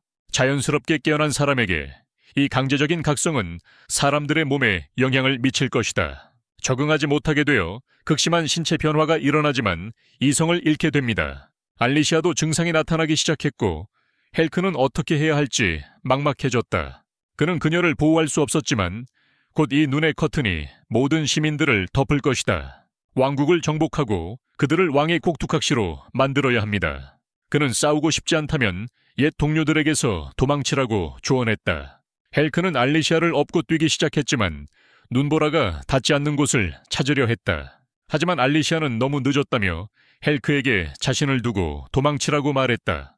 헬크는 그런 일이 일어나기를 원하지 않았지만 알리시아는 이미 변화를 시작했다. 변신하고 있었다. 그녀는 헬크가 그녀의 흉측한 변신 모습을 보기를 원하지 않았기에 부서진 검으로 자신의 생을 끝내달라고 부탁했지만 그는 거부했다. 그는 그녀가 살기를 바랐고 그래서 그녀가 변신하고 적이 되더라도 그녀가 살아있는 한 받아들이겠다고 했다. 그녀는 헬크가 변신한 자신을 알아보지 못할까 걱정했지만 그는 어떤 상황에서도 항상 그녀를 알아볼 것이라고 믿었기에 그녀에게 쉽게 포기하지 말라고 간청했다. 알리시아는 헬크의 소원을 받아들이고 그에게 미소 지어달라고 부탁했다. 그녀는 그의 미소를 사랑했기에 그리고 그들이 다시 만난다면 그녀는 그가 다시 한번 자신을 위해 미소 지어주기를 원했다. 이제 그는 알리시아의 삶을 그때 끝내지 않은 것이 정말 이기적이었다고 생각한다. 아미의 아버지도 알리시아가 원하는 것을 하지 않은 자신이 어리석었다고 생각했다. 나중에 그는 인간 형태로 젤을 다시 만났지만 젤은 자신의 정신과 형태를 유지했지만 힘에 푹 빠져 예전의 친절한 본성을 잃어버렸다. 그 후 그는 다시 인간 형태로 젤을 만났지만 젤은 자신의 정신과 형태를 유지했지만 힘에 압도당해 예전의 선한 본성을 잃어버렸다. 범에는 그들이 왕을 죽일 수 있다면 영웅들을 상대할 수 있을 것이라고 생각했다. 하지만 헬크는 물론 그런 생각을 했다. 그는 다시 만난 위대한 현자가 깨어난 자들이 필요하다고 밝혀주었다. 왕의 조종 능력이 그들을 제어합니다. 만약 왕이 죽으면 그 무의식적인 전사들은 미쳐 날뛰며 죽이고 모든 것을 학살할 뿐입니다. 헬크는 화가 나서 현자를 때리려고 했지만 그는 계속해서 피했습니다. 그는 또한 클래스가 죽지 않았고 그 당시째 부서진 거미 클래스를 완전히 죽이지 못했기 때문에 그는 식물인간 상태에 있다고 알렸습니다. 그래서 그는 그를 구할 수 있었고 클래스가 아래의 그 끔찍한 것들을 기를 수 있도록 했습니다. 그 후 헬크는 분노하여 모든 힘을 발산했고 한 번의 공기배기로 현자의 몸 절반을 가져갔습니다. 하지만 그는 여전히 살아있었고 헬크가 여전히 큰 위협이라는 것을 알고 있었다. 그는 순간 이동 주문을 만들어 그를 멀리 보냈다. 그렇게 그는 악마의 세계에 도착했다. 그는 아무도 구하지 못한 것에 매우 실망했다. 베르멘은 옛 동료들과 싸울 수 있을지 확신이 없었지만 헬크는 인류를 멸종시키기 위해 싸우는 것뿐만 아니라 악마 민족을 보호하기 위해 싸우고 있다고 믿었다. 악마 민족을 보호하기 위해 싸우고 있다고 믿었다. 그가 여기서 길을 잃었을 때 켄이 그를 발견해 그의 마을로 데려갔다. 그곳 사람들은 그가 악마 왕을 죽인 영웅의 형이라는 것을 알면서도 잘 대해주었다. 잘 대해주었다. 범에는 그가 싸우는 데 도움이 되는 두 번째 이유를 이해했고 그래서 다시 한번 그녀에게 검을 건네주며 부탁을 했다. 그는 자신이 화가 나고 통제를 잃으면 친구와 적을 구별할 수 없게 될 것이라고 말하며 너무 많이 통제를 잃고 악마 쪽에 해를 끼치게 되면 범에가 성검을 사용해 자신을 끝내주기를 바란다고 말했다. 그는 원래 아즐에게 주려 했는데 아즈라와 같은 천상의 왕이 더 믿을 수 있다고 생각했지만 이제 그는 오직 범에만 곁에 있었다. 그녀는 일어나 천상의 왕 중 한 명으로서 자신의 진짜 정체를 드러내기로 결심하고 부서진 검을 받아들이며 죽는다는 생각으로 싸우지 말고 살아남고 극복한다는 마음가짐으로 싸우라고 조언했다. 헬크는 기분이 좋아졌다. 이제 우리는 하르피라는 소녀를 만난다. 그녀는 아줄에서 파견한 수색팀의 일원이다. 아주라. 베르메의 그룹은 이제 빠르게 돌아가기 위해 기차에 탑승했고 기차는 곧 도착하여 전체 그룹을 태웠다. 가는 길에 헬크와 베르메는 카드 놀이를 하고 있었고 피위는 호기심을 가지고 운전실로 올라갔다. 피위는 우연히 하르피 소녀와 만나 인사를 나누었다. 얼마 지나지 않아 그들이 한 마을 근처에 도착했을 때 베르메는 주변에서 소란을 피우고 있던 꽤 강한 괴물을 불태웠다. 피위는 괴물에게서 떨어진 돌을 집어들고 계속 나아갔다. 그들은 나중에 시장이었던 노인을 만났다. 그 노인은 최근에 무서운 괴물이 나타났고 그것과 맞서 싸운 사람들은 모두 실패했다고 알렸다. 그는 몇 명의 마지막 전사들을 고용했으며 내일 그들이 괴물을 처리하러 올 것이라고 했다. 그러니 두 사람이 아직 생명을 유지하고 싶다면 일찍 떠나야 한다고 했다. 하지만 범에는 이미 처리했다고 말했다. 그는 그녀를 믿지 않았고 이 노인을 속이고 있다고 생각했다. 그러나 지나가는 전사들은 모두 괴물이 죽었다고 말했고, 그래서 온 마을이 축제를 열었다. 범이 일행이 파티를 즐기는 동안 하피는 이곳으로 왔고, 그 괴물 때문에 수색팀에서 오직 그녀만 도착했다고 밝혔다. 도착한 것은 아주라 쪽이 아직 괜찮다는 소식을 듣고 베르메는 다소 안도했다. 베르메는 이제 하르피가 그녀와 피위만 데려갈 수 있고 헬크는 데려갈 수 없다는 것을 알았다. 하지만 아즈라가 이 상황을 예상하지 않았을 리는 없겠지. 하피는 아주라가 보낸 편지를 꺼내고 그들이 둘 다 공격하길 원했다. 아주라는 한에게 사람들에게 수비적으로 싸우라고 말했습니다. 그들은 그럴 만한 상대할 사람이 아니었기 때문이다. 그 무거운 책임을 짊어진 것은 불행한 커플이 될 것이다. 각성한 전사들이 다시 악마 군대를 공격하러 왔지만 계속해서 패배했다. 걔는 양측이 화해하기를 원했지만 에디는 그런 수다스러운 사람들을 싫어해서 거부했다. 수다스러운 사람들을 말이다. 하지만 휴가 전투에 참여했고 그녀도 켄처럼 수다스러운 사람들을 싫어한다고 말했다. 하지만 그녀가 더 싫어하는 것은 항상 자신의 단점을 변명하는, 그리고 에디 같은 약한 자들이다. 그녀는 다시 한번 에디의 날개를 잘라냈지만 뒤에 있던 궁수가 에디를 죽여서 그가 빠르게 부활할 수 있었다. 이 순간 하는 아주라의 계획에 대해 확신이 없고 아무도 그들이 언제 베르메를 찾고 헬크가 그녀를 계속 따를 것인지 여부를 알게 될 것이다. 하지만 아주라는 모든 비상 계획을 예상했으며 그 이유 중 일부는 더 많은 정보를 모으기 위해 현 상태를 유지하고 싶어 하기 때문이다. 그는 인간 군대 쪽에 헬크와 비슷한 힘을 가진 누군가가 있다는 것을 감지하고 오직 그 사람만이 이 성의 희생 제너럴을 물리칠 수 있을 것이다. 현재로서는 아스타 쪽의 정보를 기다려야 한다. 그녀는 이 정찰이 매우 쉽다고 보고한다. 성 안에는 감시 없는 탈출 경로가 가득하고 시장에는 선택할 수 있는 오래 보관된 음식이 가득하며 경비원들은 너무 느슨해서 거의 없는 것과 다름없다. 하지만 정보를 수집하는 것은 그녀가 이야기할 수 있는 사람이 거의 없기 때문에 어렵다. 그녀는 골목길을 산책하다가 누군가 오는 것을 발견하고 근처 구석에 숨었다. 그때 에디의 그룹이 지나가며 다음 공격에 대한 전략을 논의하고 있었다. 그러나 잠시 후 활을 든 여자가 갑자기 의심을 품고 모두에게 전략을 함부로 드러내지 말라고 말했다. 망토를 쓴 남자가 흥분하며 전체 지역을 불태우겠다고 위협했고 아스타는 급히 도망쳐야 했다. 그녀는 기어가고 있었고 그가 농담이라고 말하는 것을 듣자 경계를 풀었다. 내려가려 했지만 불이 던져져서 뒤로 물러나야 했고 결국 넘어지게 되었어. 클래스가 알을 기르러 데려가던 곳으로 떨어졌어. 그녀는 그 무더기에 떨어졌기 때문에 다치지는 않았지만 병사들이 찾아오자 그녀는 주변의 구멍으로 기어들어갔어. 그리고 하수구로 내려가 야간용 안경을 사용해 탈출할 길을 찾았어. 그녀는 약간의 바람을 느끼고 벽에 비밀방이 있다는 것을 깨달았고 그래서 그 방을 열었어. 그녀는 많은 기록물들이 보관된 방을 발견했고 언젠가 숨을 수 있는 은신처로 사용하려고 계획했어. 그리고는 나와 복도로 나갔어. 아스타가 나와 복도로 나갔다. 병사들이 오고 있었고 그녀는 다시 문을 열 방법을 찾을 수 없었다. 하지만 다행히도 이 병사들은 꽤 서투르기 때문에 그녀는 쉽게 그들의 맹점을 지나 도망칠 수 있었다. 그녀는 양쪽에서 사람들이 오는 복도에 갇혔다. 그녀는 재빨리 천장에 숨었다. 아미의 아버지가 지나갔고 그녀를 알아차렸지만 아무것도 하지 않았다. 그래서 아스타는 창문으로 탈출하고 철조각을 사용해 벽을 기어올랐다. 어디를 가든 병사들이 몰려왔고 그녀는 어디에도 들어갈 수 없었다.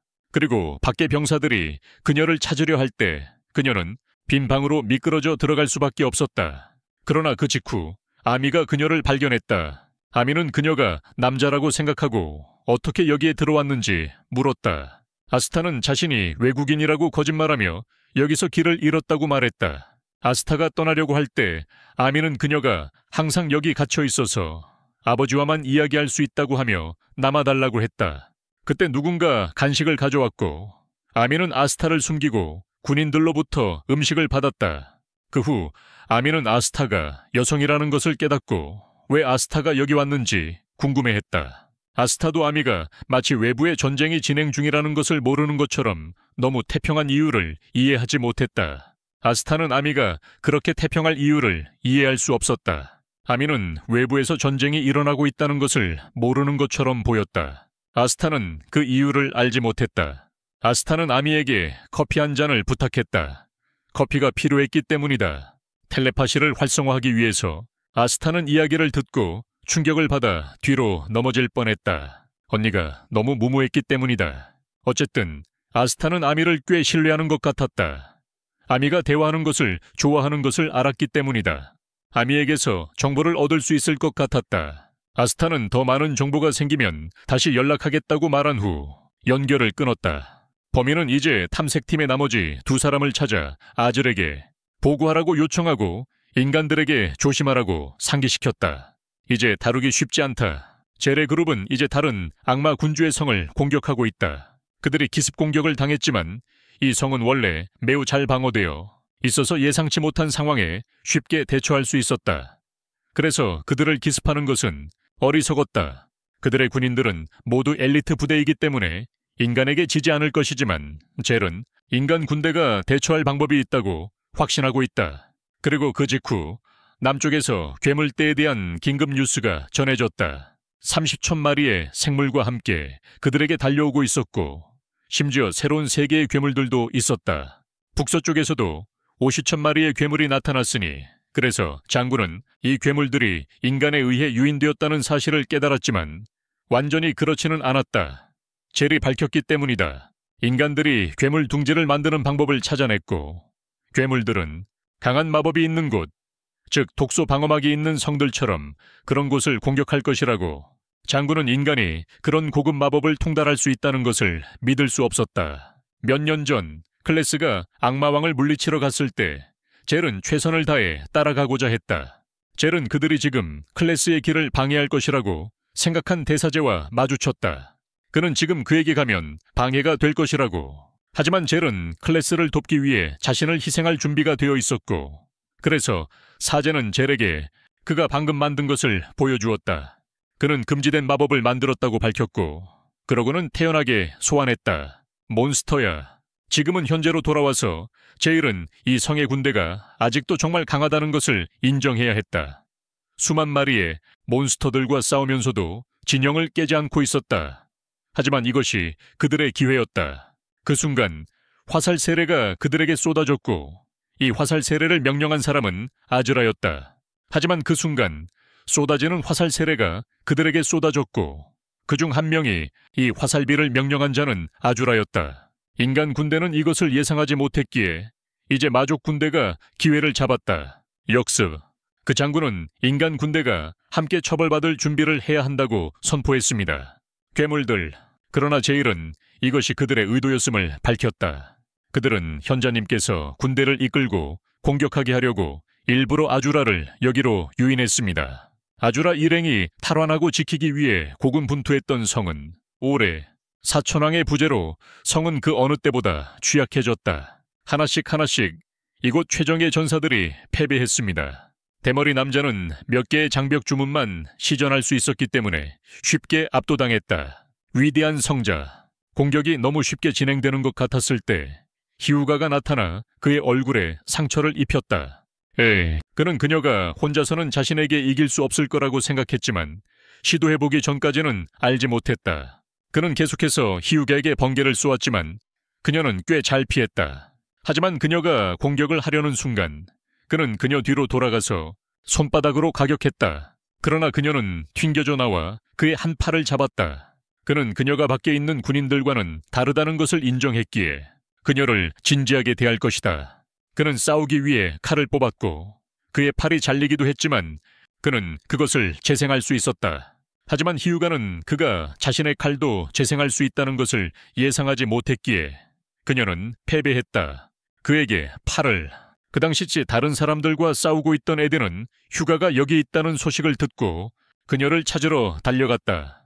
그녀는 지금 지쳐 있었고 대현자는 그녀의 치유 능력이 몸에 저장된 에너지를 사용하여 재생하는 것임을 알았다. 물론 그의 능력도 비슷했지만 그는 여전히 에너지가 넘쳤고 휴가는 지쳐 있었다. 지쳤다. 에디는 대현자가 장벽돌을 얻는 본래의 목표에 집중할 수 있도록 휴가와 싸우기 위해 달려갔다. 그는 이제 들어가 장벽돌에 손을 대려 할 때 아즈라의 나무 뿌리가 갑자기 나타났다. 그는 여기서 그가 오기를 계속 기다리고 있었다. 제레편에서 그곳의 아주라는 단지 가짜에 불과했다. 모두가 아줄에게 이끌렸지만 그는 자신보다 더 교활하고 간사한 누군가를 알고 있었고 그가 바로 이 위대한 현자였다. 그는 신세계의 순간이동 마법을 사용할 수 있었고 이 성을 그의 마지막 숨까지 지킨 악마왕과 장군을 처치한 장본인이기도 했다. 그는 아주라가 옳았음을 인정하며 죽음이 다가오고 있음에도 평화를 외친 두 사람을 바보라 생각했다. 아즈라가 그가 나무 뿌리로 공격하고 그에 따라 움직이는 리듬을 쫓아 다리를 잡았을 때 두려워하지 않았다. 그는 창을 던졌지만 현자 선생은 텔레포트해 가며 마법을 쏘았다. 아즈라는 쉽게 창을 잡아 그를 향해 다시 던져버렸고 이제 그는 이상하게 보였다. 그는 아즈라가 자신을 죽여도 부활할 것이라고 생각했지만 아즐에게 속지 말라고 경고했다. 만약 그에게 그렇게 쉽게 부활할 수 있는 능력이 있었다면 이미 자신을 드러냈을 것이라고 잘 알고 있었다. 더구나 만약 그의 말이 사실이라면 함정이라는 것을 깨달았을 때 그는 만약 그렇게 쉬운 부활 능력이 있었다면 자신이 가졌을 것이라는 것을 잘 알고 있었다. 이 사람은 열리얼에 이미 자신을 드러냈습니다. 더욱이 그의 말이 사실이라면 함정이라는 것을 깨달았을 때 죽음을 선택하여 도망칠 방법을 찾았을 것이다. 하지만 걱정하지 마세요. 그는 그를 빨리 죽이지는 않을 것이고 반쯤 죽일 것입니다. 그리고 나서 신문을 위해 감금할 것입니다. 그는 아주라가 예전과 다르다는 것을 알았습니다. 그는 아주라의 영광스러운 시기를 알고 있었습니다. 10개의 인간 왕국과 악마 제국이 끊임없이 전쟁을 벌이던 시기입니다. 모든 인류의 악몽이었던 검을 휘두르는 남자가 있었고 그는 10명의 영웅을 직접 찔러 죽였습니다. 네, 그가 바로 아주라였습니다. 물론 그는 그를 기억하지 못할 것입니다. 왜냐하면 그 당시 그는 아주라가 무자비하게 도륙한 10만 혼혈 병사 중 하나였기 때문입니다. 그러나 그는 아주라의 모습을 매우 선명하게 기억하고 있었다. 그 당시 아줄에 대한 두려움이 그의 마음을 잠식했으며 그는 두려움에 떨며 머리를 숙이고 죽은 척하며 아주라가 떠나기를 기다릴 수밖에 없었다. 많은 사람들도 죽은 척했지만 결국 악마의 세계의 독에 굴복했다. 그런데 그는 운 좋게 독에 적응하고 깨어날 수 있었으며 이제 그는 영원히 살 수 있다. 그러나 그의 궁극적인 목표는 아줄에게 복수하는 것이 아니라 새로운 세계를 만드는 것이다. 아주라는 그가 거의 모든 종족을 멸종시키려 한다는 것을 알고 있으며 그는 또한 드러낸다. 그가 1000년 이상을 살아오며 많은 것을 탐험해 온 것은 아즈라와 다시 마주하기 위해서다. 그는 원래 이곳이 함정이라는 것을 알고 있었지만 아즐에 대한 두려움을 극복하기 위해 여기에 들어왔다. 아즈라를, 그리고 이제 그는 자신이 아즈라보다 더 강하다고 믿고 있다. 아즈라는 그의 마음이 변했으며 더 이상 그를 포획하고 신문하고 싶어 하지 않는다. 그는 여기서 그를 처리할 것이다. 운명을 가르는 히우가와 에디의 전투로 돌아가면 에디는 항상 맡고 있던 쪽이다. 그래서 오늘 그는 이렇게 유리한 상황에서 싸울 수 있다는 것이 불편하게 느껴진다. 하지만 그녀는 에디가 전혀 더 강해지지 않았다고 생각하고 있어요. 이렇게 다쳤음에도 불구하고 그는 그녀에게서 많은 이점을 얻지 못하고 있어요. 수많은 패배 후 에디는 히우가와 영원히 경쟁하고 싶어하는 중독에 빠져들었습니다. 영원히. 그가 잘못 이해한 말을 내뱉고 있을 때 에디는 갑자기 새로 연애를 시작한 젊은 사람들처럼 수줍고 부끄러운 태도를 보입니다. 히우가를 얼어붙고 혼란스럽게 만듭니다. 어느 순간부터 에디는 맹목적으로 경쟁하던 대신 개인적인 감정을 회복하기 시작했습니다. 왕의 명령에 따라 악마를 처치하고 있다. 그는 성격이 바뀌었고 예전 모습으로 돌아온 것처럼 보인다. 왕의 통제 마법에서 벗어나는 것이 전혀 불가능하지 않다는 것을 증명하고 있다. 에스테로부터 정보를 얻으려는 대화로 돌아가자. 그녀는 왕과의 면담을 원한다고 솔직히 말하며 정보를 알고 싶어 했다. 그에 대한 정보를 알아야 했다. 왕과 관련된 어떤 것도 밝히지 말라는 지시를 받았지만 아미는 여전히 에스테가 그녀를 데려가겠다는 조건으로 그의 위치를 알려주겠다고 약속했다. 그녀는 매일 방에 갇혀 있는 것이 지쳤기 때문이다. 두 형의 오랜 지인이지만 아미는 그에 대한 어떤 것도 알지 못했다. 무엇이 일어났는지, 인간들이 깨어나고 대부분 인류성을 잃어버렸다는 사실이나 악마 종족과의 전쟁에 관해 아무것도 알지 못했다. 아미는 아무것도 몰랐기 때문에 항상 불안함을 느꼈다. 그녀는 예전처럼 클래스와 헬크와 함께 나가서 식사하기를 진심으로 바랐다. 아미가 그렇게 안타까운 모습이어서 에스테는 감동받아 나중에 헬크를 만나 그가 요리한 맛있는 음식을 먹게 해주겠다고 약속했다. 현재 에스테는 아미를 성 아래 도시로 탈출시키기로 했다. 탈출하는 동안 아미는 그녀의 뛰어난 신체 능력과 벽을 뛰어넘는 능력뿐만 아니라 독특한 힘을 가지고 있음을 드러냈다. 자연스럽게 힘을 깨우친 자만이 가진 능력으로 흩어지게 할 수 있다. 넓은 지역에 걸쳐 다양한 종류의 힘을 눈보라 속에서 행사했다. 이 시점에서 에스테는 자신이 이끌고 있는 소녀가 확실히 한 명의 인간과의 전투 결과에 막대한 영향을 미칠 중요한 인물이었다. 아미는 의식이 흐려지기 시작하면서 방으로 돌아가고 싶었다. 그녀는 어떻게 여기까지 왔는지 이해할 수 없게 되었다. 그 순간 누군가가 접근하고 있었기 때문에 에스테는 도망쳤다. 어느 낯선 기회에 그들은 우연히 왕의 방에 도착했다. 즉시 그는 아미를 조종하여 침입자를 공격했지만 아미의 아버지는 왕이 딸을 무리하게 조종하는 것을 막았다. 그는 에스테를 성에 침입한 악마로 인식했다. 전에 감지한 적이 있다. 이번에는 도망칠 가능성이 낮다는 것을 알게 된 에스테는 절망적으로 왕을 암살하려고 시도하며 모든 것을 끝내고자 했다. 하지만 아미의 아버지가 있는 상황에서 에스테는 자신의 목표를 이루기 어려웠다. 그녀는 각성한 전사들에게 쉽게 제압당했고 아미의 아버지는 그녀에게 왕을 죽일 만큼 어리석지 말라고 경고했다. 각성한 인간들은 왕의 통제에서 벗어나면 괴물과 다를 바 없는 존재가 되어 오로지 미친 듯이 죽이는 것만 알게 된다. 실제로 왕이 죽으면 인류 국가의 징역이 멈출 수도 있지만 그것은 또 다른 훨씬 더 끔찍한 위험을 만들어낸다. 간단히 말해 악마의 영역은 현재 파괴를 기다리고 있다. 하나의 이유가 아니라면 다른 이유로 아주라와 대연자 간의 전투로 돌아가 보자. 그는 수없이 얻어맞았지만 이상하게도 현자는 여전히 죽기를 거부했다. 재앙적인 패배로 끝날 상황을 구하기 위해 그는 즉시 왕의 깨어난 전사들에 대한 통제를 연결하는 부적을 파괴했다. 그들로 하여금 신세계의 힘을 물려받는 괴물로 진화하게 했다. 그저 몇 마리의 괴물이라면 그들은 분명히 할 수 없었을 것이다. 아줄에게는 아무것도 할 수 없었지만 모든 각성 전사들이 진화하는 것은 정말로 극히 다루기 어려웠다. 그는 자신이 현자를 맡고 있는 동안 악마 군대가 견딜 수 없을까 걱정했다. 그래서 아주라는 모든 병력에게 먼저 성으로 후퇴하라고 명령했다. 큰 손실을 피하기 위해서였다. 그는 혼자 남아 새로운 세계의 괴물들과 그 현자를 상대하기로 했다. 하지만 그는 곧 한계에 다다를 것이라고 확신했다. 악마 군대가 떠난 후 괴물들도 성 아래로 몰려들었다. 히우가의 목숨을 거의 앗아갈 뻔한 괴물은 에디에 의해 저지되었다. 그가 그녀를 구하기 위해 나섰다. 에디는 수많은 경쟁을 거치면서 그녀에게 진정한 감정을 느끼게 되었고 그래서 히우가의 생명이 위태로워지는 것을 원하지 않았다. 히우가가 생명을 잃는 것을 원하지 않았다. 아주라를 제거할 기회를 기다리며 주변을 관찰하던 중 현자는 에디가 정신력을 키워 통제 마법을 저항할 수 있는 수준에 이른 것을 발견했다. 그는 음흉한 미소를 지었다. 에디는 감정을 되찾으면서 괴물로 진화하는 것을 막았다. 동료들이 착취당하고 끔찍한 존재로 변해가는 모습을 보니 에디는 씁쓸함을 느꼈다. 동료들이 착취당하는 모습을 보며 에디는 쓴맛을 느꼈다. 그런 모습을 보니 에디는 씁쓸함을 느꼈다. 동료들이 착취당하고 끔찍한 존재로 변해가는 모습이 에디에게 씁쓸함을 안겼다. 아즈라가 성 아래에 아직 있다는 것을 알게 된 휴가는 그의 위치로 가는 도움을 요청했다. 그가 존경하는 상대에게 도움을 요청받은 에디는 매우 기꺼이 도와주었다. 하지만 다시 한번 현자가 갑자기 나타나 공격했다.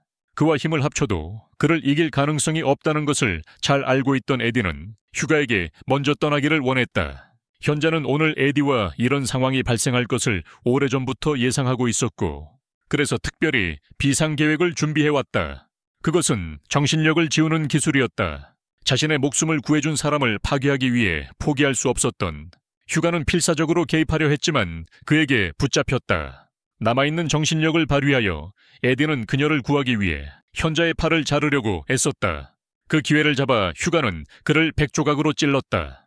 문제는 이제 에디가 점점 통제되지 않는 상태로 빠져들고 있다는 것이었다. 아직 할 수 있을 때 에디는 사과를 전하며 휴가가 죽지 않기를 바라며 언젠가 헬크가 모든 것을 끝내러 올 것이라고 믿었다. 힘에 완전히 잠식된 상태로 에디는 조종자의 지시를 수행하기 위해 아주 바쁜 아주라를 제거하러 날아갔다. 제어 불능에 진화된 전사들. 비록 그는 처음 목표를 달성하지 못하고 불사의 전사들을 희생해야 했지만 현자는 아즈라를 물리칠 수 있었기에 꽤 만족스러웠다. 그의 새로운 세계 탄생을 가로막는 장애물이었다. 남은 유일한 장애물은 가장 강력한 영웅의 힘을 가진 각성자 헬크였다. 헬크를 물리칠 수는 없었지만 그는 수많은 불법적인 계략을 가지고 있었기에 그를 막는 것은 너무나 간단했다. 인류의 고통과 불안정함은 오래전부터 그의 손안에 있었다. 그의 이전 동료들을 제거해야 할 때 헬크는 분명 압도당할 것이다. 감정에 의해 사람들의 나라로의 모험으로 돌아가면서 그들은 점점 더 많은 괴물들이 있는 땅에 가까워지고 있었다. 하피의 정찰 능력이 매우 유용할 것이다.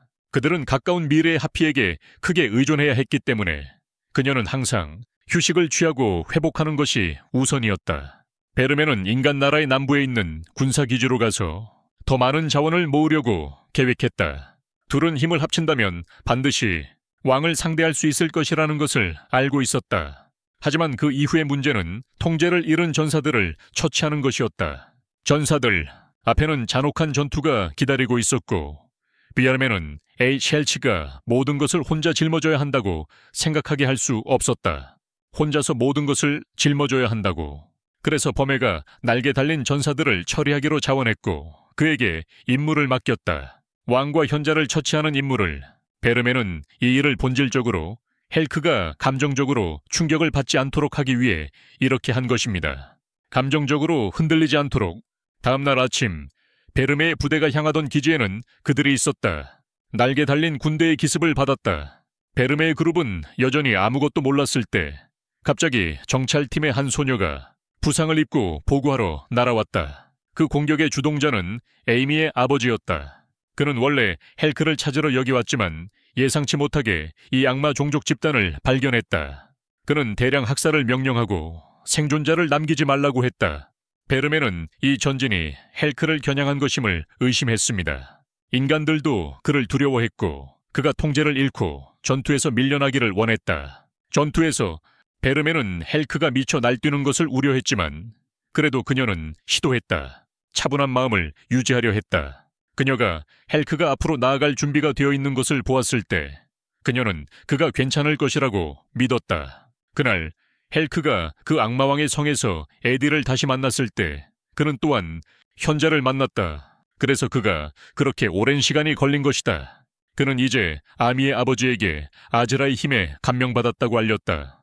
그가 그를 이 정도로 몰아붙였기 때문이다. 하지만 헬크는 또한 그의 원한이 아즈라의 힘보다 몇 배 더 큰 힘을 줄 수 있기 때문에 더 많은 주의가 필요한 걱정거리였다.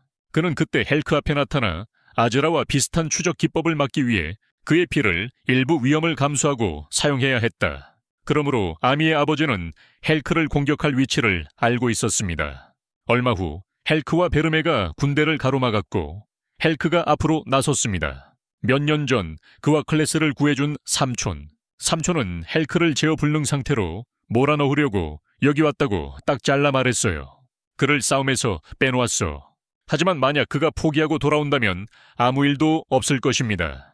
그는 헬크가 무슨 짓을 하든 평화로운 미래는 없다고 여전히 믿었다. 그와 그의 동료들과 함께 그는 그냥 어디론가 가서 나머지 인생을 은둔 생활로 보낼 수 있습니다. 아무도 그를 비난하지 않을 것이고 그는 더 이상 고통받지 않을 것입니다. 하지만 헬크는 자신의 욕망에 결단을 내렸고 그래서 그는 삼촌과 맞서기로 했다. 그가 가진 모든 힘으로 삼촌은 전쟁을 선포하기 시작했고 병사들에게 돌격하라고 명령했다. 베르메도 함께하기로 했고 헬크의 부담을 줄이고 싶어 했다. 그는 자신 있게 그녀의 지원을 받아들였고 그녀는 삼촌과 맞서러 갔다. 삼촌은 만약 그녀를 처리할 수 있다면 헬크는 분명 다시 통제를 잃을 것이라는 것을 알았다. 그녀는 거의 맞을 뻔했지만 헬크의 심장은 두근거렸고 베르메는 그에게 자신의 패배에 대해 생각하지 말라고 말했다. 그녀가 얼마나 강한지 그는 잘 알고 있었으므로 자신의 상대에게 집중해야 했다. 그렇게 말한 후 그녀는 싸움을 지원하기 위해 화염 악마를 계속 소환했다. 삼촌은 그런 말로 헬크를 쉽게 진정시킬 수 있는 베르메가 누구인지 몰랐다. 갑자기 화살 한 발이 베르메를 스쳐 지나갔지만 그 화살이 헬크를 향해 쏘아졌다는 것을 알아차렸다. 그래서 그녀는 조심하라고 경고했다.